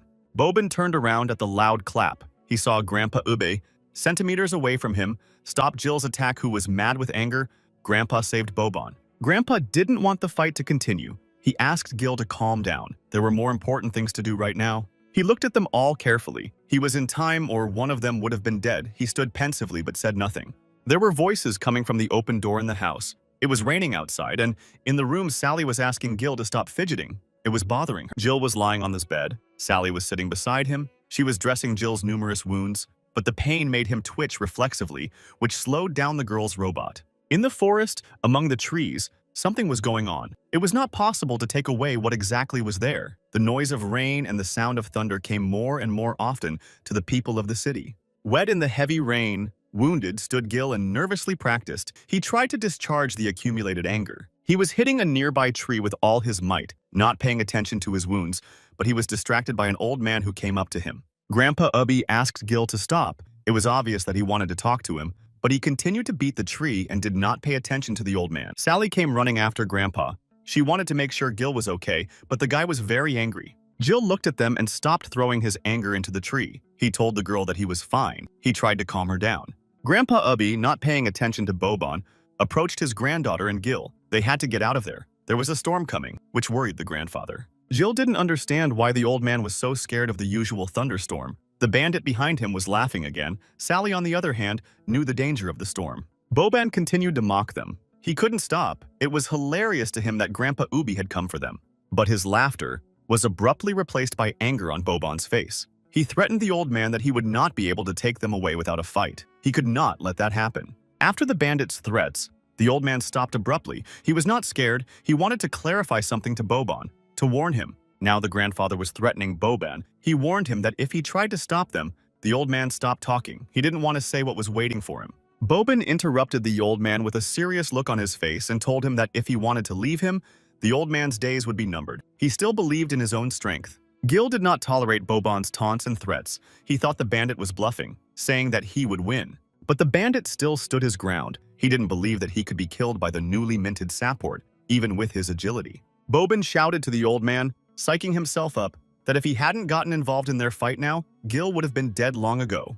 While the bandit was trying to instill fear in everyone, a system notification appeared in front of Gil, stating that he had successfully completed the task of defeating Boban's shadowy thug. Gil was confused. He didn't know why the system gave him the victory since he hadn't killed the thug. Grandpa Ubby was quick to remind them that the storm was coming, and it was time to get to safety. The thug's underlings hurriedly reassured their boss that if they got caught in the storm, they could die here. Boban didn't want him to stop the fight. Even though the deadly storm was coming at them, he didn't care. He was eager to kill Gil. Both wards restrained Boban. He tried to break free and fight with Gil again, but the guy listened to the old man and was about to leave. Jill turned around and saw that Boban was being restrained by his wards. Jill was quite surprised at his behavior and eagerness to fight. Sally noticed that Jill had stopped and was not following them. She called out to him, warning him that the storm was near and he had to leave immediately. When Sally returned home, she found a number of wounds on Gil's body that had been left by the thug during their fight. She began to treat them. She carefully treated and bandaged Jill's wounds. The process would have gone faster, but Jill kept twitching and getting in her way. She asked for patience. She was finishing. Jill accidentally caught Sally's foot, which hurt a little. She told him she couldn't put ointment on him because of his constant twitching. He apologized and lay still on the bed. During the reversal, Jill was upset that he had caused trouble for her and her grandfather again. Sally said, "What's done is done. No need to worry." She noted that she hadn't expected him to be so strong. Gil was lying on the bed and analyzed the outcome of the fight. This time he had gained experience, but his level was the same. His wounds needed to heal. He had to figure out the mechanics of raising his level. He thought about it and decided to talk to the girl. It seemed to him that she and her grandfather already knew Boban, so he asked Jill. Sally was uncomfortable with the question. She told Jill that she and he had been together since they were kids. She thought they were like brother and sister, nothing more. The girl fixed her beautiful red hair and happily told Gil that she had finished treating his wounds. She got up and was ready to leave, but Gil got up and thanked her for her help.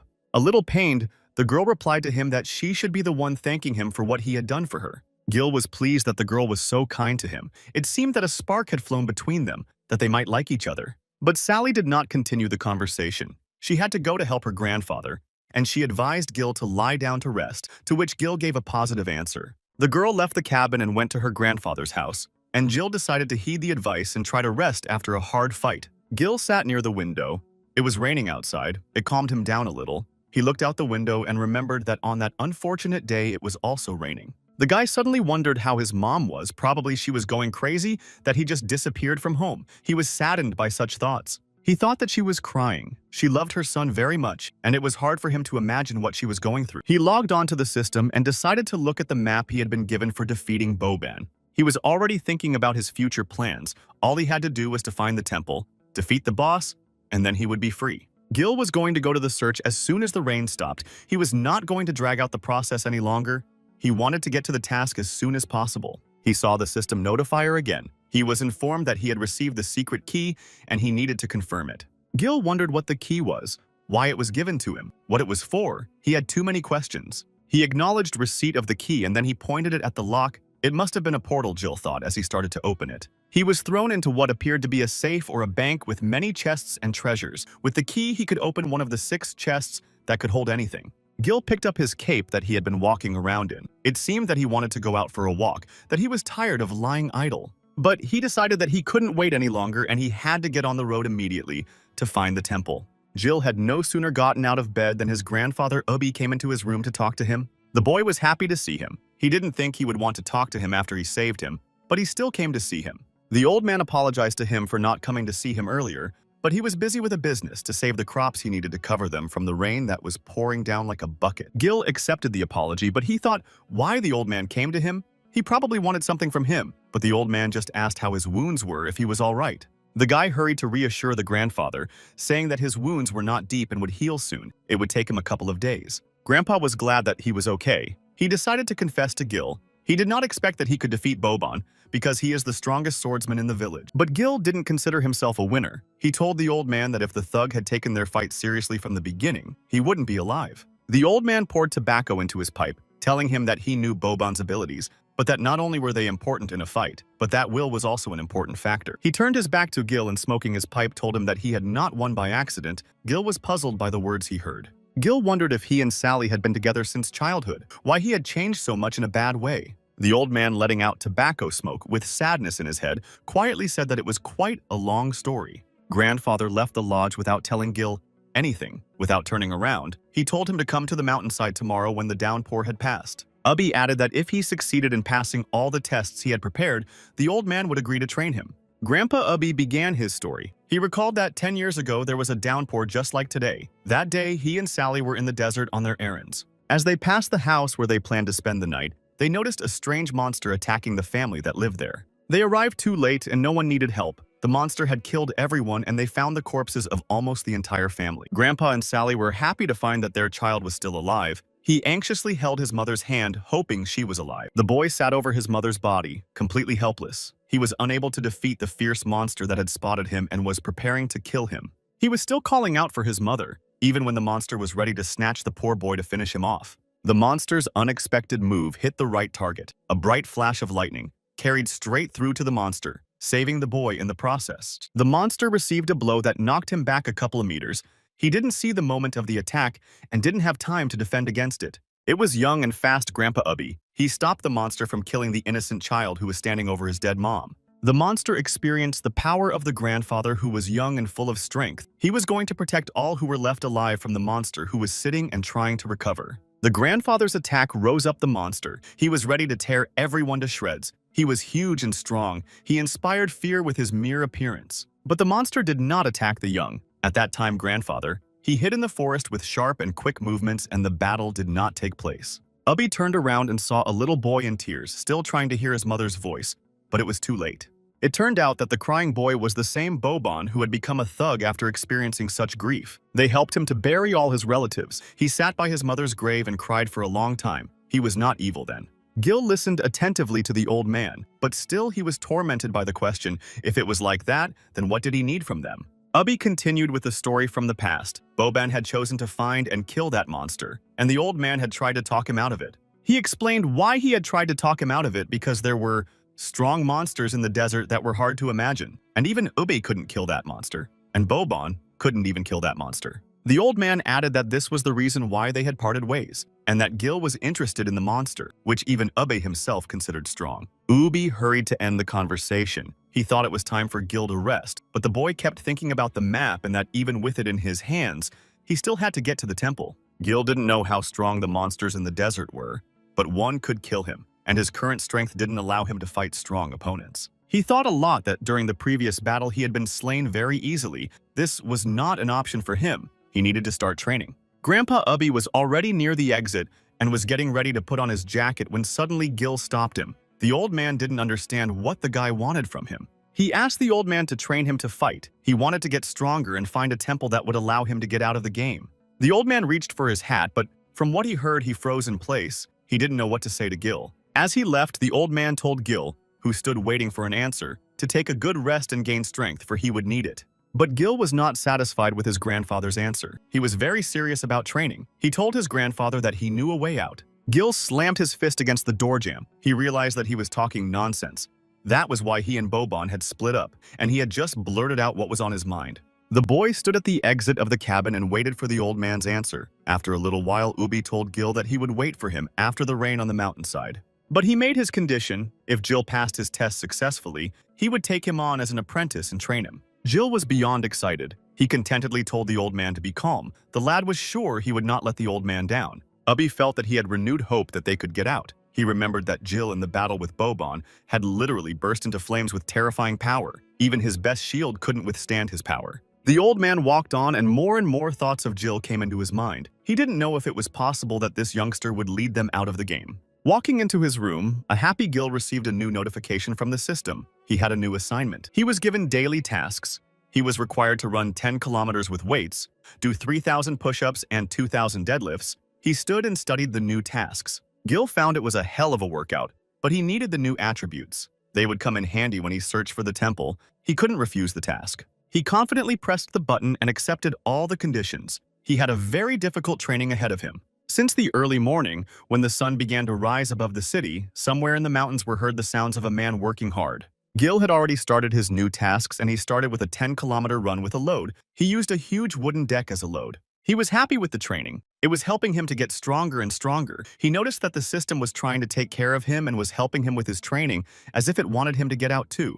Gil had already completed the mandatory 10-kilometer run and started doing the rest of the exercises, but they were still not finished. But Gil didn't give up and kept training. After the workout, Gil thought that it had been a long time since he had struggled to reach his goal, but he was more excited about the challenge than the difficult road ahead. He had no energy left and collapsed to the ground to regain his energy. The system notification informed him that the task had been completed, and he was rewarded with 4 attribute points for his daily training. Gil lay on the green, warm grass. His body was almost exhausted from the training. He had to choose which attribute would be best to supplement. He stood up, and before allocating the points, he looked at his characteristics. He noted his healing and defense abilities, but allocated the points between intelligence and stamina. He thought it would be best for him. When Gil was done with the allocation, a voice distracted his attention. Someone was looking for him. He turned his head to see who was calling him. Sally was running towards him. She had distracted him by saying his name. She looked as beautiful as ever. She was almost there. Jill went up to find out what was wrong, why she was looking for him. Sally explained to Jill that she had brought him breakfast but hadn't found him in his room. Her grandfather had told her where he was now. Sally wondered why Jill was walking around without clothes. She assumed he was training. The boy gave a positive answer, adding that his grandfather Ubi had agreed to teach him how to fight. He took the food and sat down to eat breakfast. Jill had already taken out a bun and was about to eat it when Sally again asked a surprised question. She couldn't believe that his grandfather had taken him on as an apprentice. He had abandoned it long ago. She was excited to hear what she had heard. She was eager to see what abilities he could awaken with training. Gil was surprised by Sally's words. He thought that other skills were unavailable to a simple support. It was a surprise to him. Sally hurried to explain her words to Gil. She said that a support is just a class, and his abilities will be determined based on his predisposition. The girl began to explain him on her own example. Her element was fire, grandfather's was thunder, and Boban has a shadow. All people have their own element. The class only gives direction. The element is determined by itself. Jill understood everything, and it pleased him. He was curious about what he was capable of and what he could awaken with hard training. Grandfather Ube told Gil that the deity of primordial chaos had once endowed the world with different races. They were called vocations and classes. The only thing they had in common were the elements. He tried to convey to him that they represented not only those that could be seen and touched, but also those that were hidden from human sight, such as light and shadow. The old man told him where he came from. He was from a world that consisted of 5 continents. Bolar was one of the continents for the gathering of people. Its trademark was the boisterous trade and exchange of goods. People from different regions gathered here. He said that Bolar was the center, and a little to the west on the continent of Mokala, there were many volcanoes, the home of dragon riders. To the north was a land called Xanthi. It was forever covered in ice. It was home to giants and various ferocious beasts. It was full of minerals. In the east was the continent of Bergama. It was covered with forests. There lived elves. They possessed magic. There were also huge beasts that carried great danger. The old man continued to tell. The south was home to the dwarves. They were engaged in forging. Their homeland was called Shariktik, in other words, the edge of the earth. Sally, who was sitting under a tree, also told Gil that it was rumored that if one crossed the Great Sea, one could reach the realm of the gods, where he would have endless power. Jill stood and listened attentively to what Sally was saying. She thought it was all a fairy tale, until she found herself in this place, but there was some truth in the stories. The boy sat down near the girl and said that the legend about the temple in the desert could also be real. Gil promised that they would get out of there. Gil's words embarrassed Sally. Gently fixing her beautiful hair, she blushed a little and only nodded her head approvingly. The couple sat and chatted sweetly as the grandfather appeared. Sally jumped up immediately. It was as if they had been caught red-handed. Gil turned calmly towards the old man. Ubi had not expected them to arrive before him. The grandfather didn't understand what his granddaughter was doing here. He asked the girl to clarify the situation. It was obvious that Sally was nervous. She didn't understand what the grandfather meant or what he wanted her to say. The old man raised his head and directed his gaze at Gil, who stood silently to the side and intervened in the conversation between them. Gil stood and prepared himself, and prepared for the first lesson from his grandfather. The old man tilted his head and noticed that the lad had already warmed up before the fight. He stood confidently and prepared for the test. There was no fear in him. He felt more confident than ever. Their lesson began with theory. His grandfather told Gil how the world began, who its inhabitants were, who was endowed with what, and what they all had in common. Gil stood in front of the old man and tried not to miss anything. Every detail was important to him. He needed to be trained as best as possible to be ready for anything. Grandpa Ubby raised his hands and began to demonstrate his skills to Gil. He added that to master the power of the elements you had to activate your perception. That was what Gil needed to do. He folded the fingers of his hands so that he could make a seal. For what purpose was not clear to Gil. He stood and watched Ube, who was silently trying to show him his powers. Ubby put his hand on the ground. It seemed that he had made some kind of seal. What was waiting for Gil was still a mystery. His grandfather took his time and explained to him how to activate his perception. Gil needed to feel their flow in him. Grandfather continued to tell him how to do it. Gil had to try hard to feel their presence. While he did not know how to do it all, he just watched. Grandfather finished his story and showed Gil the power of his element. A bolt of lightning struck from the sky where Ube was. Its power was incredible. Gil, watching everything, was amazed at how strong Grandpa was. His element shocked the young man. He had never seen anything like it before. Grandpa finished his seal, turned to Gil and told him everything. He made a teleporter leading outside the desert. It was a settlement of different beasts. Grandpa accidentally discovered it when he was hunting. Behind the old man's back was a sword wrapped in bandages. He reached out and added that this sword had been with him in all his battles for 10 long years. It was very dear to him. The old man handed the sword to Gil and said that he would go into the portal. Exactly 3 days later, he would reopen it. He needed him to kill the king of beasts and bring him his head. Then the test could be considered passed. Gil reached for his sword, and the old man reminded him that only by awakening the power of the elements would he be able to unleash the true power of the sword with which he would be able to kill the king of the beasts. But the old man also warned Gil that he might not come back from there. He asked him to think carefully before going there so that he would not regret it later.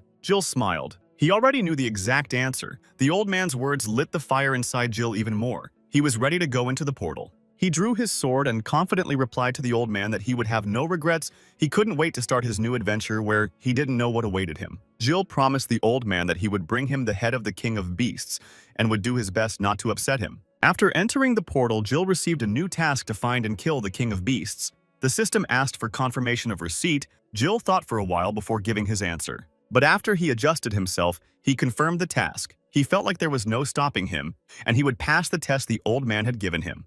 Gil had a strict time limit to complete the task. 3 days to complete it, the countdown began.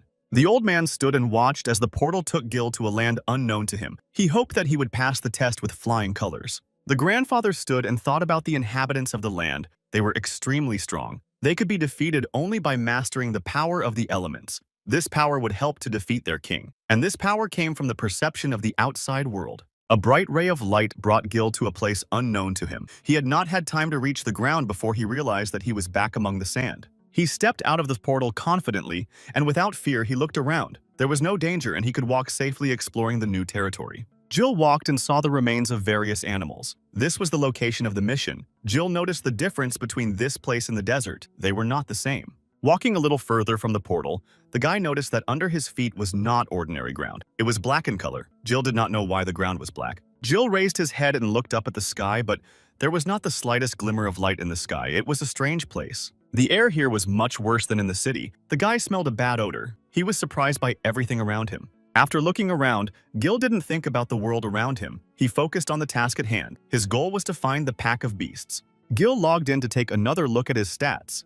With his current level, it would be extremely difficult for him to defeat the boss. Gil urgently needed to figure out a way to raise his level before fighting the king. He stood and looked at the screen of the system, soon decided to start searching, and he thought about the battle that he was about to face.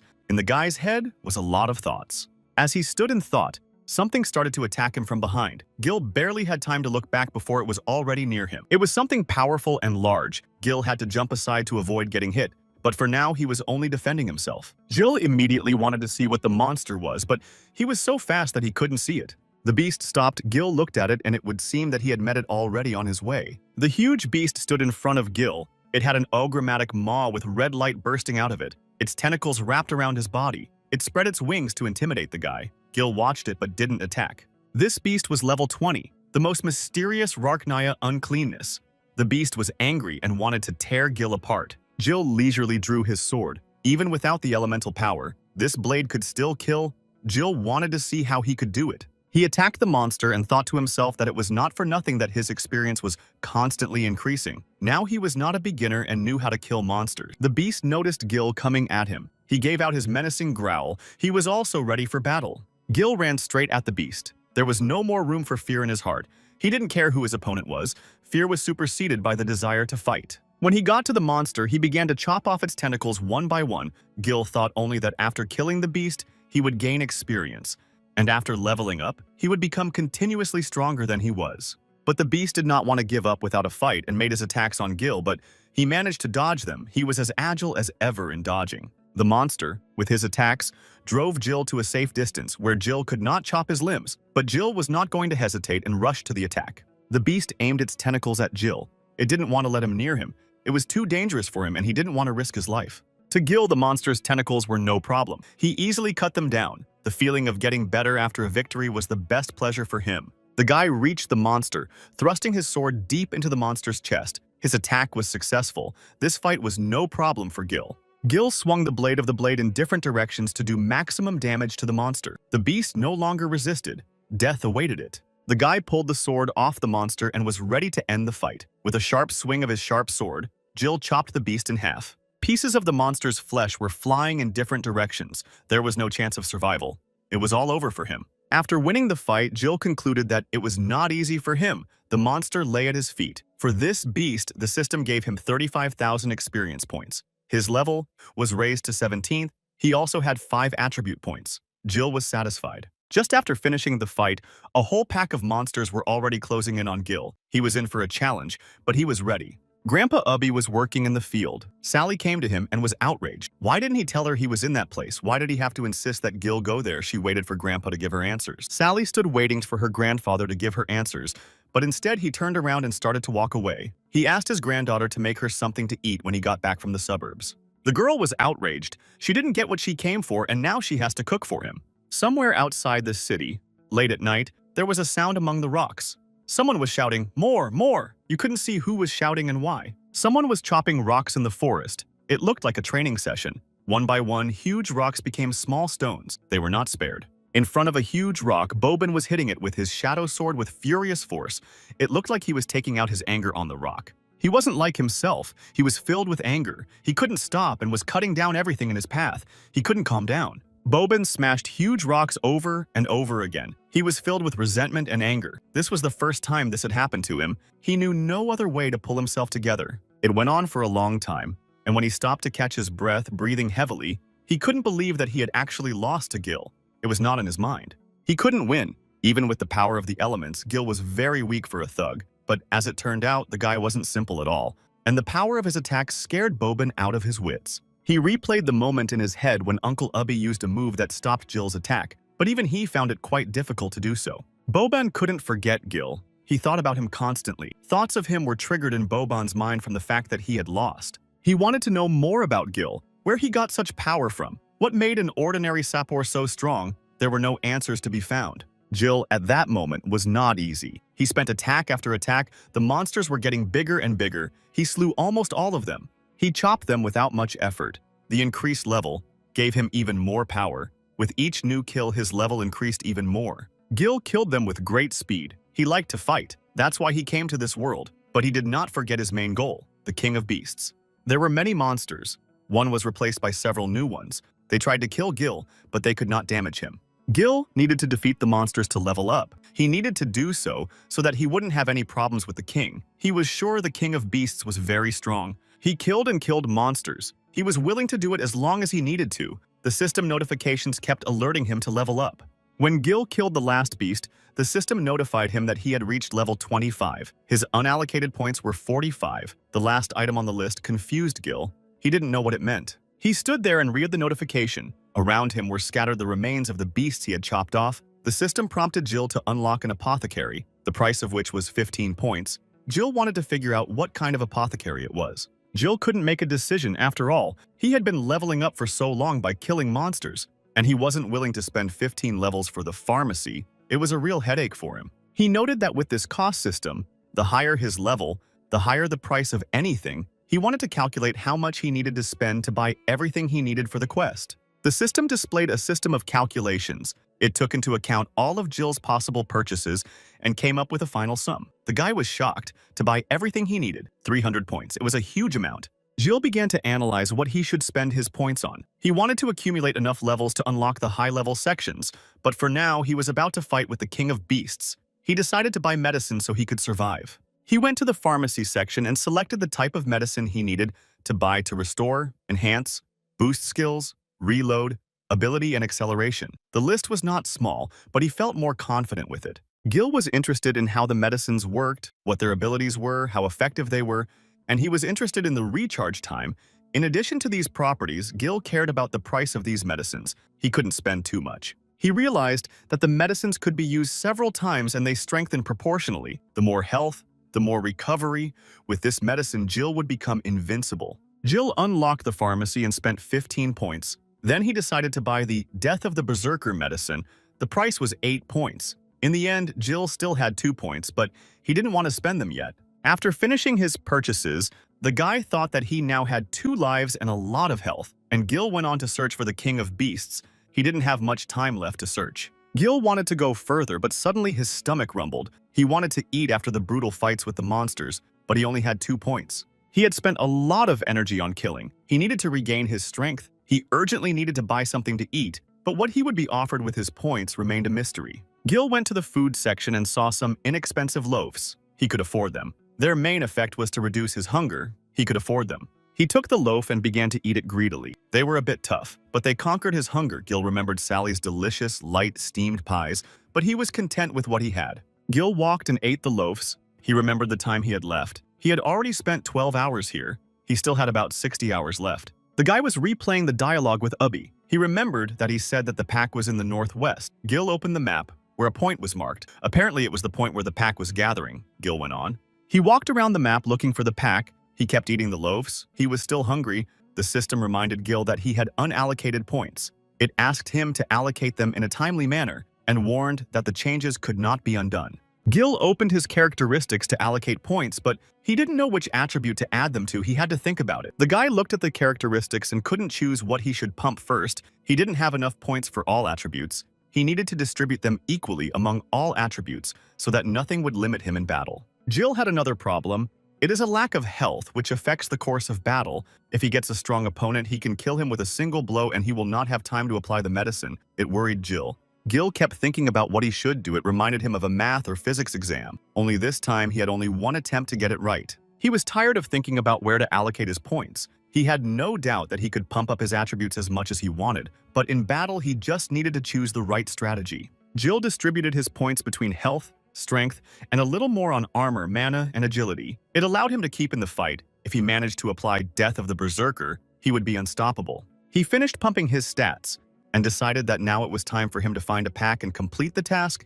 Time didn't allow him to think longer. It was morning in the city. The thick fog was dissipating under the first rays of sunlight. Everything around them was waking up and coming to life. Sally went to Grandpa Ubba's house again. She was worried about Gil. She asked if Gil would have any trouble on the mission his grandfather had sent him on. Grandpa was tending to his vegetable garden as before. He enjoyed picking at the soil. He was soothed by the process. He had heard what his granddaughter was telling him, but he still hadn't given his answer. He raised his head, stopped to weed the vegetable garden, and answered her that he had left a seal on his sword, and in case of mortal danger, he would come and save Gil. The girl calmed down a little, but she wondered why he had been so insistent on sending Gil there, and he had not told her that he had been there before. The grandfather stabbed the shovel into the ground and thought about what to say to his granddaughter's questions. Where to start, he was a little confused. He leaned on the shovel and began to answer his granddaughter. He told her how he accidentally found this place when he was hunting, but he was in no hurry to answer the second question.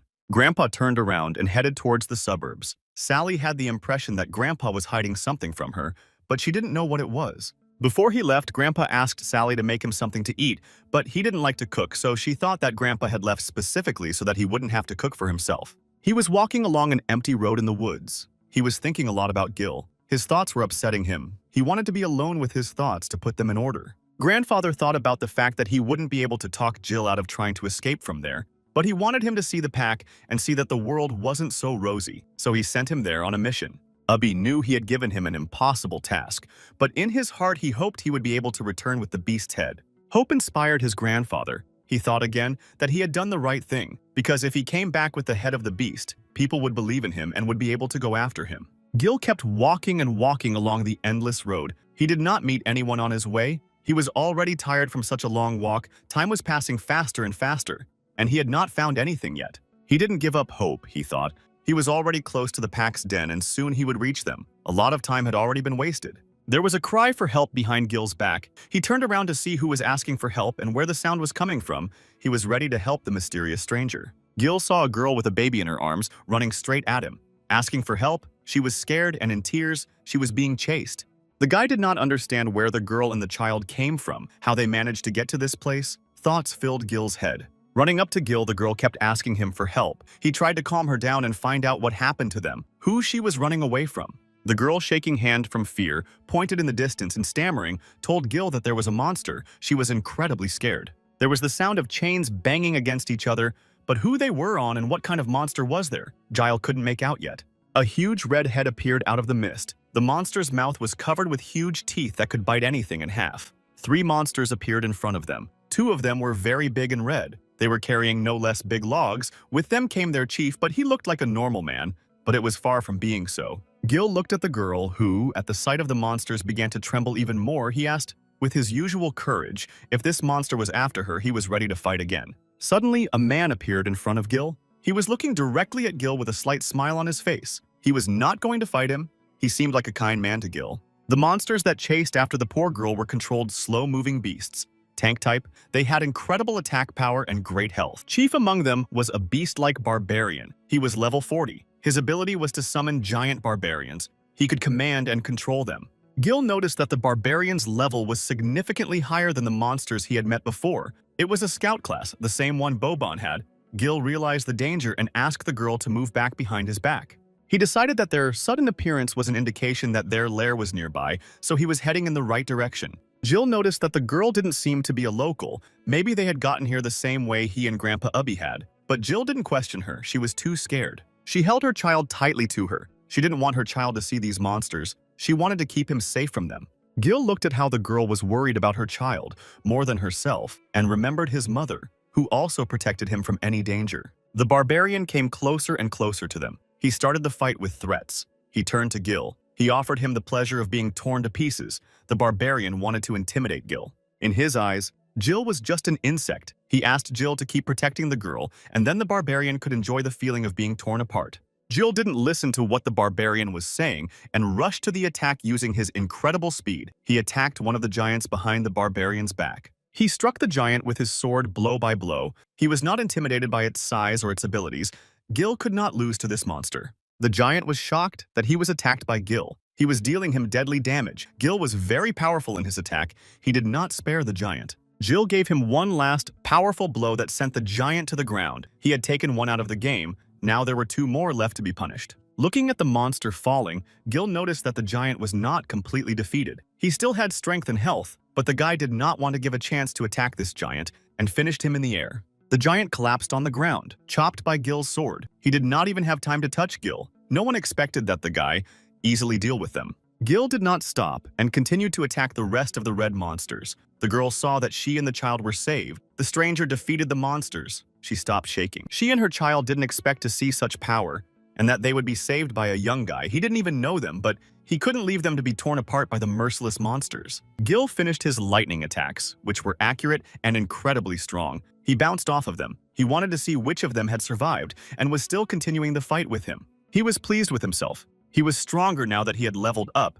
Now he was hard to stop or catch off guard. He was ready to fight anyone. He liked his new skills. The barbarian stood behind Gil. He was shocked that he had defeated the monsters quickly while taking no damage. The barbarian was worried for his life. He turned to his one whole monster and ordered it to attack Gil. It was a hysterical scream from the barbarian. The dead bodies of the monsters lay on the ground, in their own blood.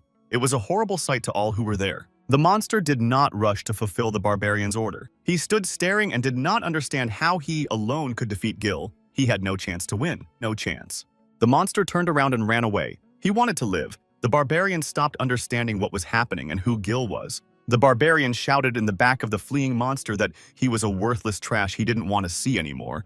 The barbarian was going to deal with Gil himself. But the barbarian, before he could even finish his words, had a sword at his throat, and now he was in big trouble. Gil did not let him out of his sight. He told the barbarian not to move, or he would immediately blow his head off. The barbarian slowly rose from the ground to his feet. He didn't want to be left without his head, so he obeyed Gil completely. He threw his weapon from his hand and surrendered. Gil only wanted to know one thing: why was he trying to kill these people? The barbarian wanted to scare Gil and warned him that he was a god's servant. If he harmed him, his god would haunt Gil for the rest of his days. These intimidators didn't help the barbarian. For wanting to intimidate Gil, he got a sword to the face.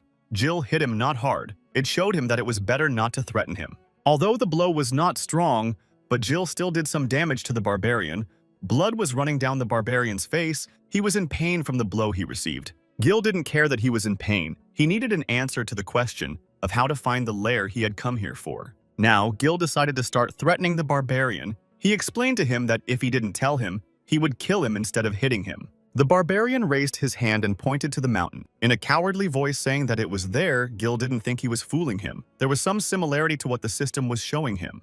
The barbarian's expression changed as soon as Gil turned away. He was planning something and waiting for him to turn away. While Gil was standing and looking at the distance, the barbarian jumped and ran towards the girl with the child. Gil was in a stupor. The barbarian managed to grab the girl and the child. He was glad he had succeeded, then turned to Gil. The barbarian threatened to snap their necks and drink their blood. His words made both the girl and the child start again. He added that this was his real strength. He was preparing to put his words into action. He had nothing to lose, and he was pursuing them for that purpose. Gil looked at him, but he was not afraid. He had to free them, and the barbarian, for his sneak attack on them, would be severely punished. He jumped with such speed that the barbarian did not notice anything. Gil was already flying to the barbarian to stop him, but Gil was not alone that tried to save the girl and the child. The barbarian twisted his head left and right. He didn't know how to avoid this attack from both sides. He was in unreal danger. He couldn't think of anything. In such a short time, both were already too close to him. He could only smile ironically. Both blows were struck exactly in the barbarian's jaw. They practically dented the barbarian's entire face.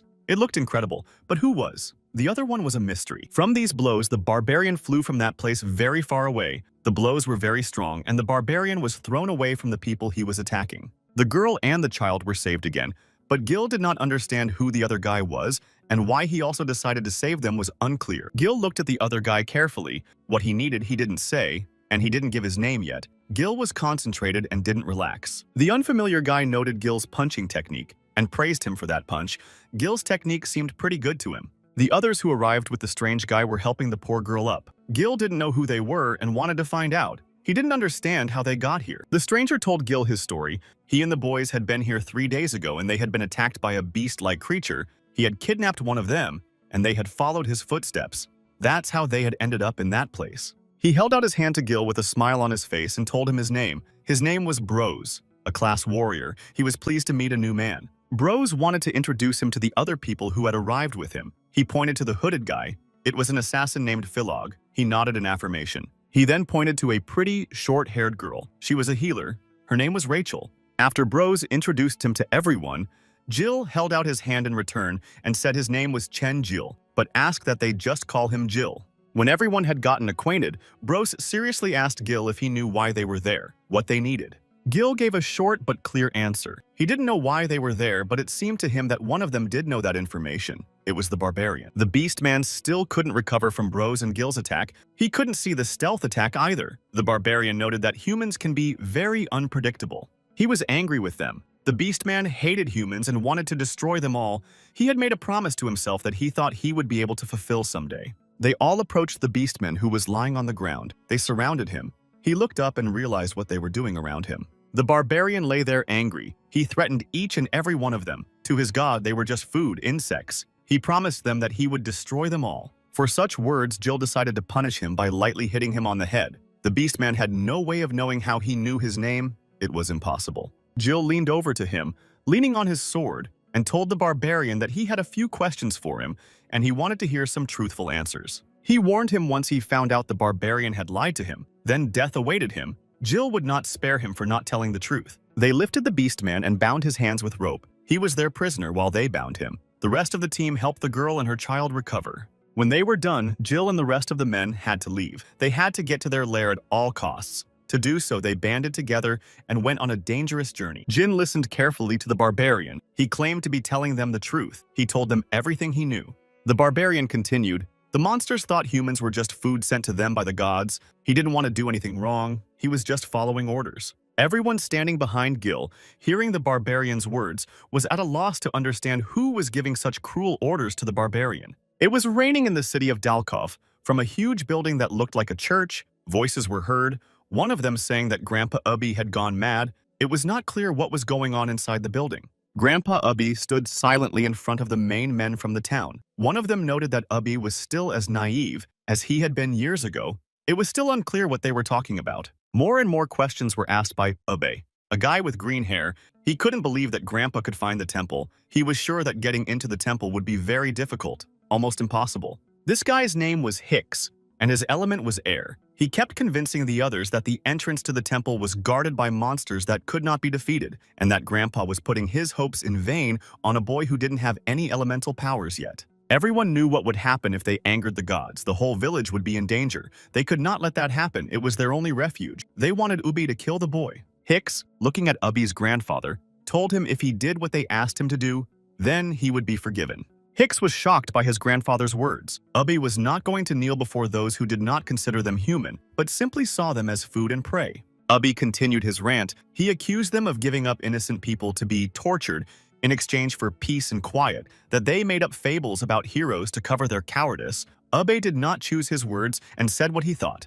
Grandfather's eyes were on Hicks, a young boy, and he told him that he was walking on other people's heads and that Hicks was scared to death of monsters. Hicks was even angrier at his grandfather's words. He couldn't believe what he had said. He wanted to punish Ubby for saying such things to him. He channeled the power of his element into Ubby's grandfather, who stood calmly waiting for the attack. Hicks wanted to kill him for what he said. Grandpa was calm. His indifference made his blood run cold. He didn't pay attention to the fact that Hicks' attack was almost upon him. Ubby blocked without even raising his hands. It wasn't a difficult attack for him. He was sure that Hicks wouldn't be able to damage him. Hicks watched as his attack crashed through his grandfather's defense. He couldn't believe it. He thought he was a very strong opponent, but Grandpa Ubby wasn't easy at all. Ubby did not respond to his attack. He only said that such a life was not for him, and he could not risk others saving himself. His weapons would always be used only to protect the innocent. He put on his hat and started to walk away. He was sure he was capable of protecting the innocent from their so-called god. Grandpa Ubba had no fear of him. Hicks was just boiling with anger and rage. He wanted Grandpa to learn a lesson that he couldn't talk to him like that. Hicks was about to attack the departing Ubby again. The man sitting next to Hicks, who had his face hidden under a hood, raised his hand and ordered Hicks to stop his attempts to attack the old man. Hicks looked at Ubby and craved only one thing: to get even with him. To him, this was an insult, and clenched his teeth and had to stop his attack, something he didn't want to do at all. In his darkened mind, Gil thought that being in a place where people were just prey for monsters, a place that even the players had forgotten about, there was only one fate waiting for them as non-player characters that he didn't want to think about. He realized that when he met Grandpa Ubby, Sally, and the rest of his companions, it was no longer a game for him, but something more.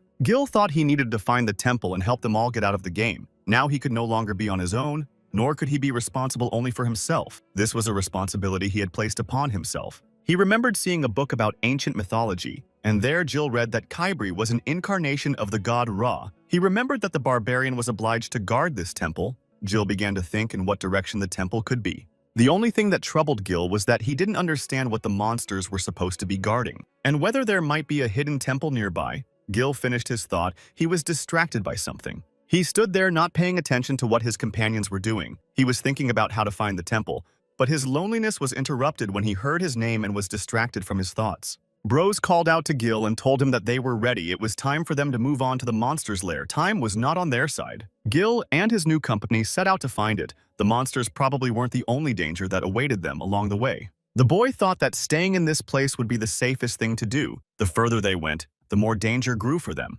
They couldn't leave a girl with a child alone in this place full of monsters. Bros decided to leave Rachel. She could not only heal wounds but also had the skill to amplify the power of her element. He could take care of them. Rachel agreed to stay with them and protect them from all sorts of monsters.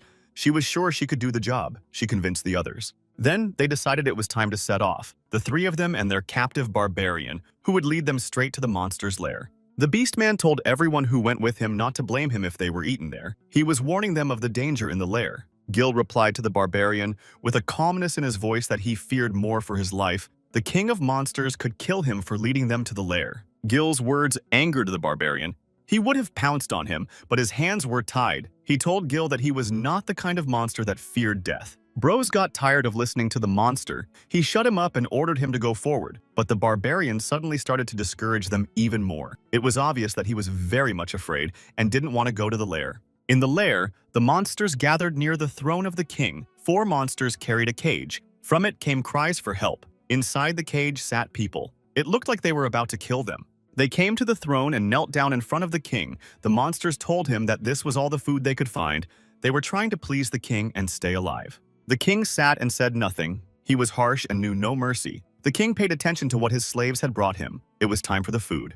The king didn't have time to eat the cage people. Suddenly, all his monsters were covered in ice. He couldn't see who dared to attack him. After making sure that all the monsters were neutralized, a guy entered the lair. He told the king that he was the great magician Ngamu. He came to save the people who were brought as food to the king. Ngamu did not come to the lair alone. He was accompanied by several experienced warriors. Ngamu suggested that they join forces and destroy all the monsters that were there. He was determined. The brave mage wanted to finish them all off for the suffering they had inflicted on so many people. It was unforgivable to him. He wanted revenge. Ngamu began to threaten the king, preparing to attack him with the power of his magic. He promised him that he would answer for everything he had done, for all the suffering he had caused innocent people. He attacked the king with the spell Ice Blades. It was a powerful attack that should kill the king of monsters, without Ngam himself even needing to approach him.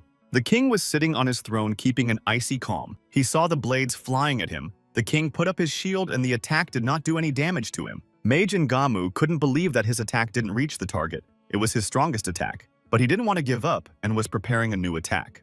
But suddenly, his whole body was paralyzed. He couldn't move a finger. He didn't understand what was happening to him. The warriors standing nearby were confused. They didn't know how they could help Ngamu. Now the attack was for the king. He sat on his throne, also keeping calm. He was too strong for them. The monster lifted the mage above the rest of the warriors. He did not know what the king would do next. The king crushed the mage in the air with his attack. The blood splattered on the warriors below. He killed him without getting up from his throne. He had immense power. Finding themselves completely covered in Ngmu's blood, the warriors were very scared and didn't know what this attack was. They were in big trouble. Death was waiting for them. The king of monsters was level 85. His name was Finyar. He was too bored. Everyone who attacked him was weak. He killed everyone without difficulty. In the lair, he was getting bored. He wanted to find a worthy opponent. On the way to the lair, Jill and his comrades fought new monsters. Bros killed the beast-like ones with lightning and powerful attacks. Assassin. Phylog used magic and defeated one monster after another. He was a strong mage and warrior. He did not spare his enemies. Gil was unstoppable in his attacks. The monsters fled from him and his sword. He was becoming incredibly strong. He was getting short of monsters. He wanted to level up before coming to the lair. The beast-like barbarian who was standing tied up couldn't believe that they were all so strong that they couldn't be killed by other monsters no matter how hard they tried. He noticed that Jill was stronger than the others. Since their fight, it was as if he had gotten stronger. It scared the barbarian a lot. The barbarian wanted to know who Gil was, how he got there, why he was so strong. He was still a mystery to him. Jill noticed that the closer they got to the lair, the more monsters became. Their fighting power and level also increased, but this did not prevent Jill from killing them. After the fight, Jill decided to study his characteristics. He saw that his level was reset, but the experience required to move to the next level remained the same and corresponded to his previous level. The guy thought, although the monsters were pumping experience well, but the rate of increase in game level was rapidly falling. They needed to accelerate in search of a lair. Gil stood and waited for the others. Bros approached him with a smile. It seemed to him that Gil was not yet used to the fighting power of the monsters, but Gil was not simple, and he did not care about the power of these monsters. Although they were slow, it took a lot of effort to kill a monster. This was the first time Bros had seen a person who killed them with such ease without having the power of the elements. Bros stood and marveled at Jill's skills. He couldn't believe his eyes when he saw him attacking. Jill listened intently to what Bros was saying. He offered Jill to join his guild when they got out of this mysterious place. He could use such a brave guy. Gil looked at him and with a surprised look on his face wanted to clarify what kind of guild he was interested in. Bros immediately wanted to entice the guy, saying that there were some very beautiful girls there, and if Gil wanted to join them, he would introduce him to the girls, but Gil had no idea what Bros was talking about. Phylog intervened in their conversation. He heard Bros luring Jill. He asked Bros if he told Jill that he was the only member of the guild. Bros blushed. He felt a little embarrassed. Bros laughed hard at the awkward moment. Philog put him in an extremely stupid position. He quickly replied that Philog was joking and tried to change the subject to finding a lair. As they moved on, time was running out and they hadn't found the lair yet, and there was still a tough fight ahead with the king of monsters. Suddenly, Philog called out to Bros and Gil and pointed his finger to something that looked like an entrance. In front of them was a huge entrance to a cave. It must be the lair of all the beasts, they thought, and went inside, not knowing what was waiting for them. Jill turned around to ask the barbarian Roshidler if they had come to the right place or if it was not their lair, but the barbarian was silent. Jill smelled something wrong. He turned to look at him, for there was no answer from the prisoner. Gil was surprised. Roshidler had escaped. They had not even noticed how he had untied the ropes on his hands. Now there was no one to lead them. Bros also noticed that the barbarian had escaped and with a smirk on his face said that he was probably scared of them, and that's why he decided to run away. Gil and Philog didn't say anything. They had other things on their minds now. Roshidler, running away, was very happy that he managed to fool them and escape. He was happy to be alive. He ran as fast as he could. He thought he should hurry up and report everything to the king. He thought he could get a reward for his valuable information. The three boys stood at the entrance and couldn't figure out if they had come to the right place or if it was a trap from the barbarian. But as they got closer to the cave, they realized they had come to the right place and there was a lair in front of them. Bros noted that from the smell, it was definitely their lair. The smell was horrible. He remembered the barbarian and added that he wasn't lying and had led them to the right place. They tried to make up their minds to go inside the cave. They didn't know what was waiting for them. And if they could survive in there, Bros calmed down and suggested they go inside to investigate the lair.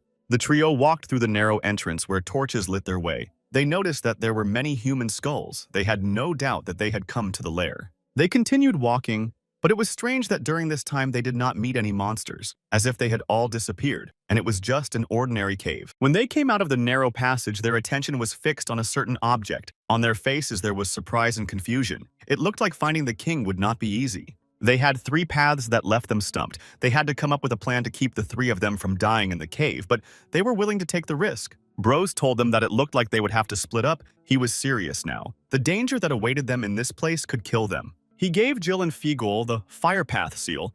It was the first time Jill had seen such a seal, and he didn't know what it was or how it worked. Bros explained the purpose of the seal. Each of them would go through their own tunnel. If one of them found answers or was in danger, they only had to read the spell and the other two would instantly teleport to him. Now they had to decide who would go to which tunnel. Bros decided that he would go to the tunnel on the left, Philog would go to the right, and Gil would go to the center tunnel.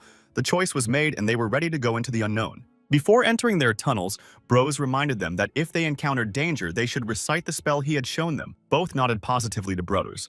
Gil was running through his tunnel and couldn't find anything. He needed to level up, but as luck would have it, there were no monsters in the tunnel to fight. He didn't understand what was wrong. He ran and still did not meet any monsters, but suddenly something caught his eye. He could not clearly see what was there. Gil saw the corpse of a girl, over which stood the monsters. They devoured her. The monsters did not realize the presence of Gil in the tunnel. In front of Jill were scavenger vampires. They were level 47. They had long claws and a wide mouth with huge fangs. The mere sight of them terrified the victim. Scattered around the vampires were scattered naked bones and skeletons. One vampire saw Gil in their tunnel.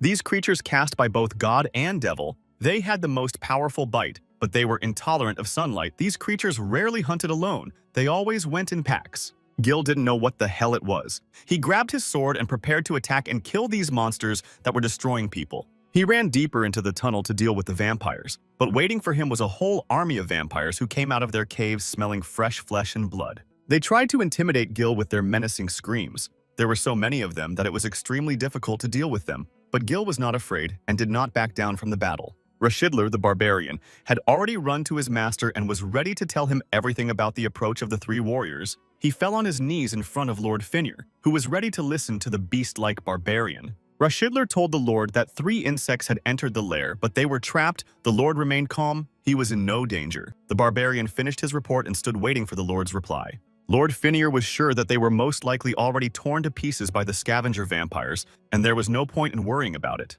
Gil stood in front of the vampires in full alert. He knew that their combat power was not high, but their numbers impressed him. This was a great chance for him to gain more experience. He rushed into the attack and one by one started killing the vampires that couldn't damage him. For every 10 scavengers, he got 2,000 experience points.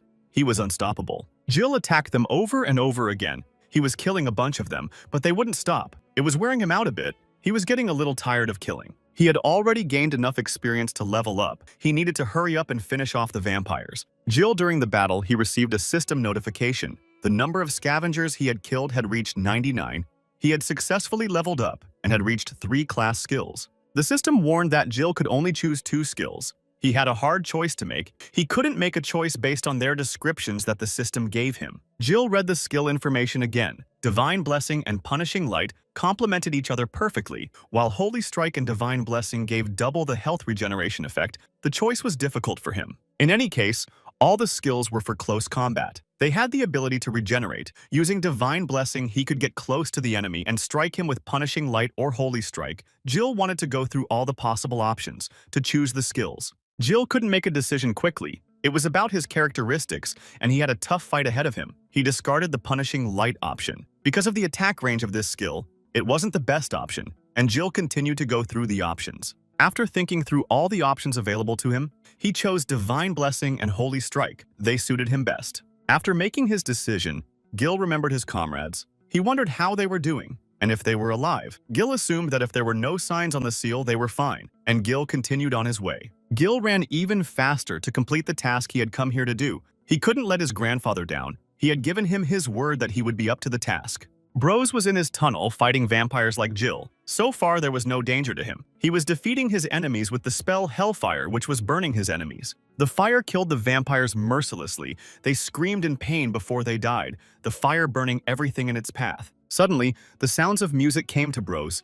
He didn't understand what it was and couldn't make out what song was coming to his ears. Among the burnt corpses of vampires, Bros saw a silhouette in the fog that reminded him of a girl. She was the one singing the song he didn't recognize. She walked slowly and kept humming the tune. Broken shackles dangling from her legs, she stepped out of the mist and headed straight for Bros. She was blindfolded. Her hands resembled the long claws of a beast. From the looks of it, she seemed like an ordinary girl.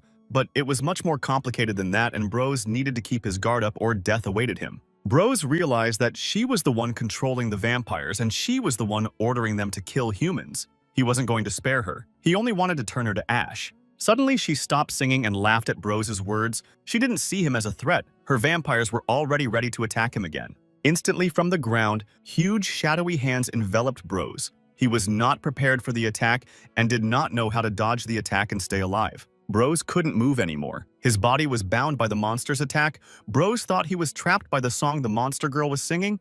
It seemed to him that there was no way out. She approached Bros, who was restrained. She touched him and then licked him. She was pleased with her catch. The monster pulled out her long tongue and pointed it towards Bros' face. He could do nothing. She told him she hadn't had such a delicious meal in a long time and was going to lick him. A huge shadowy hand grabbed the poor guy's face and started to choke him. The girl monster wanted to stretch her pleasure before killing Bros, who already thought he was going to die. But suddenly, at a frantic, incredible speed, Gil ran to his aid, who was already close and ready to attack the monster. Jill made his first attack on the monster, which had already almost killed Bros. Jill chopped off both of the girl's arms with his sword to the monster, thus disarming it. The shadowy arms gradually disintegrated from Bros' body. The monster's magic was no longer working, and he was practically ripped from the monster's clutches. Gil barely managed to save his comrade. He saw that Bros was in a state of shock. Gil asked him how long he was going to stand there, but Bros gave no answer. The monster girl looked at Jill with surprise, who stopped her from eating her prey.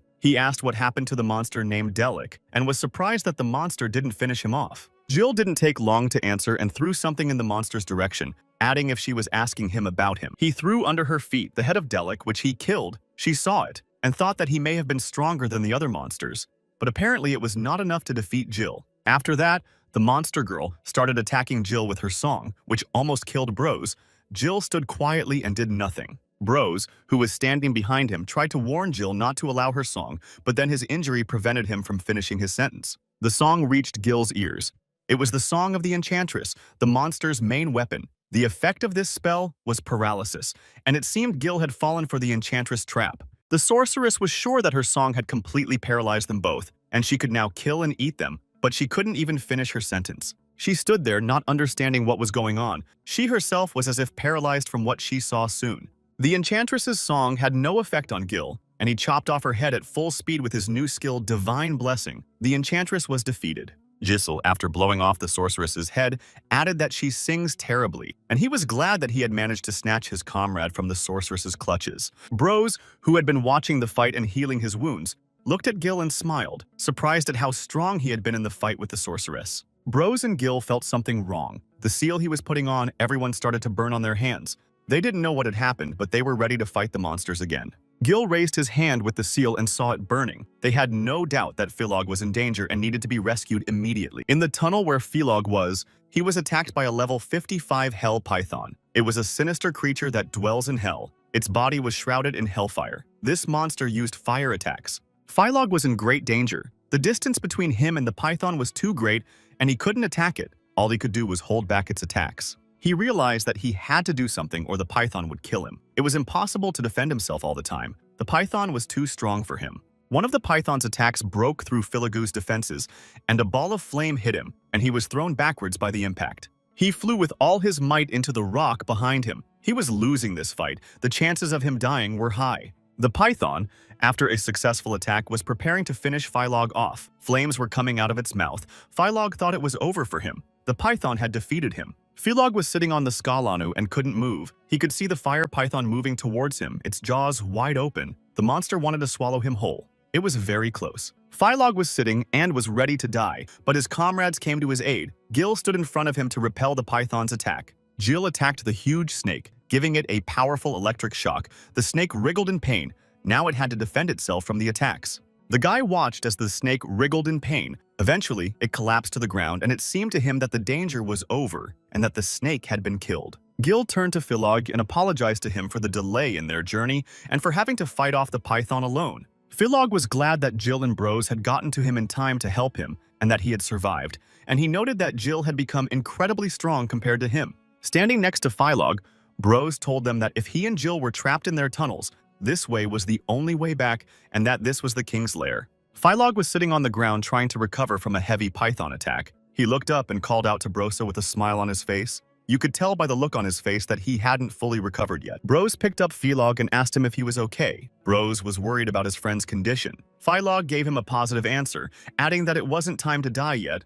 All the fun was ahead. Philog was surprised that this giant snake was very strong. He had never seen anything like it before. He became scared. What if? And he abruptly stopped talking without another word. Bros was tensed by what he saw. He thought that if they faced the king of monsters, it was likely that someone like him would die first. This thought was lodged deep in Bros' mind. Gil stood and listened to what his comrades were saying. He was confident and showed no fear. He told them that it was not the king that would destroy them, but their own fear. He explained to them that shaking with fear on the battlefield only brings you closer to death. There was only one king against them. They shouldn't be so afraid. When they got out, they would be ready to fight any monster in their way. Gil was very serious. His expression changed. He tried to encourage his comrades.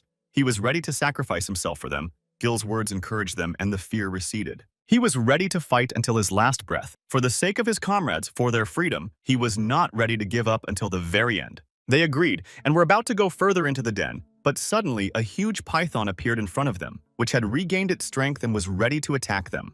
Gil, who was standing in front of them, called out to his comrades to defeat all these creatures that were killing and devouring innocent people. All three of them were on full alert, ready to kill anyone who got in their way, but they were about to fight a fire python that was incredibly strong. Bros rushed to attack the snake. While it stood and waited, he was joined by Gil. They acted together to defeat the monster and not get killed. Bros ran up to the snake and shouted to it that it was paying attention to him. He challenged it to a duel, not thinking about what consequences awaited him. The python saw the little man standing near him. He tried again to do damage with a fiery attack. He aimed his maw at Bros below. The snake made an attack and fired firepower at Bros. He managed to dodge. His speed did not fail him. A powerful stream of fire swept past him. Philog watched Bros and Gil and didn't take part in the fight. He couldn't just stand by and watch. He had to prepare to unleash his power to help his friends take down the monster. He prepared to begin his attack. He couldn't become a burden to them again. He was ready to do everything possible that was in his power. Philog used all his magic and power. He recited the spell Palm of Kshitigarbha. The spell was powerful and should help them in fighting the python.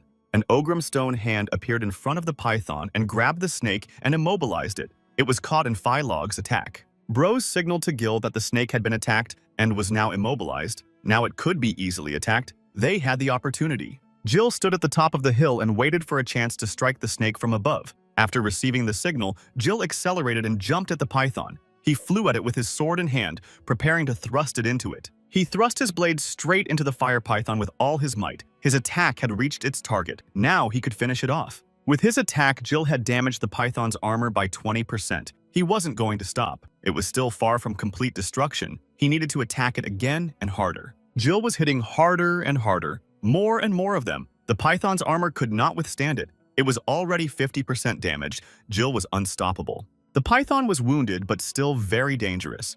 It could attack his friends or Jill himself, but the incredibly strong guy didn't give him a chance. He put his sword all over the python's body. Finally, after so many attacks, the python's armor was 100% damaged. It was shattered. Philogod dispelled his spell, and his hand let go of the python. But it wasn't the end for the snake. Gil realized it was time to use his final attack to kill the monster. There was no stalling, and he plunged his sword right into the python's head. He jumped off the huge snake, hiding his sword. The snake writhing in pain, only death awaited it, its blood flying in different directions. They were able to defeat the monster. Bros was delighted with the way Gil had dealt with the python. He asked him not to slow down and continue. Philog stood with his mouth open. What was happening had taken away his speech. The python burned alive in its own fire. It was completely melted. For killing the python, Jill received 200,000 experience points. He was getting stronger and stronger before the main fight. For killing the hidden monster, Gil received a hidden equipment, fire gloves. They were made of hellfire and were used by a ghostly general called Higsley. They were the best defense equipment. Gil scrutinized the information on the gear. With it, he had a good chance of increasing his levels by a few points. This made him happy. He applied his new equipment, fire gloves.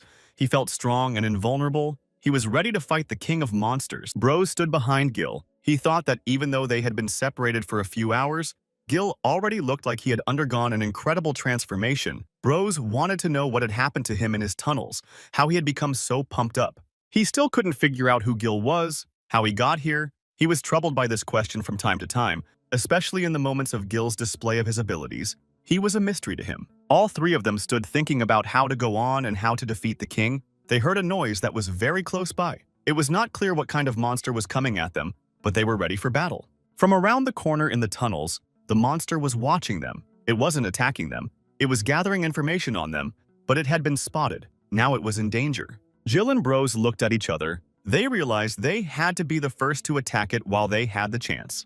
They simultaneously jumped up and attacked the monster like the first time they met. It was a quick and effective attack. With their attack, they hit the monster and it flew away from the blow. The monster didn't have time to block the blow. They were too fast for it. As they ran up to the monster, they were surprised to see Rashidler, the barbarian who had escaped from them. Bros told him that he had been caught by them for nothing. After his shameful act, he wanted to deal with the monster. Rashidler, who was lying on the floor, tried to save his life by telling them that he was lost. Apparently, the king had activated the traps. He was afraid they would start beating him again. Bros was pissed off by his words. Gila didn't understand what traps the barbarian was talking about, but it was no surprise to him. After all, they had some monsters on their path. Rashidler rose to his feet. He was surprised that they were still alive, despite the fact that they had fallen into the traps that the king had cleverly set. Bros kicked the monster with his foot. He didn't like the barbarian's words. He ordered him to take them to the king and keep them alive. The barbarian agreed to take them. He knew exactly where to go. He showed them where the entrance was. Before the entrance they stopped. They didn't want the barbarian to trick them a second time. Bros warned the barbarian that if he pulled any tricks, he would destroy him on the spot without a second thought. Rashidler agreed to the terms. He was scared. He didn't want to die. He went to the entrance and quietly told the gate to open. He led them to the king himself. After the barbarian's words, the huge gate, slowly, was opened in front of them. They were walking to meet the unknown. They might never walk out of that gate back again. It was raining lightly in the city. Grandpa Ubby was walking slowly around the house, thinking about something. It looked like he was going somewhere. He was preparing for something. Grandpa approached the closet and was ready to open it, but he stopped to think again. He didn't know why he was in the closet. He made up his mind and opened the doors of the closet. There was his armor, in which he had gone to battle many times, but he had not worn his armor for a long time. Grandpa did not want to be in battle again. Behind the old man's back at the entrance to the room stood Boban. He did not attack him. Boban spoke to him calmly, that despite all the doubts, Ube had decided to open the room.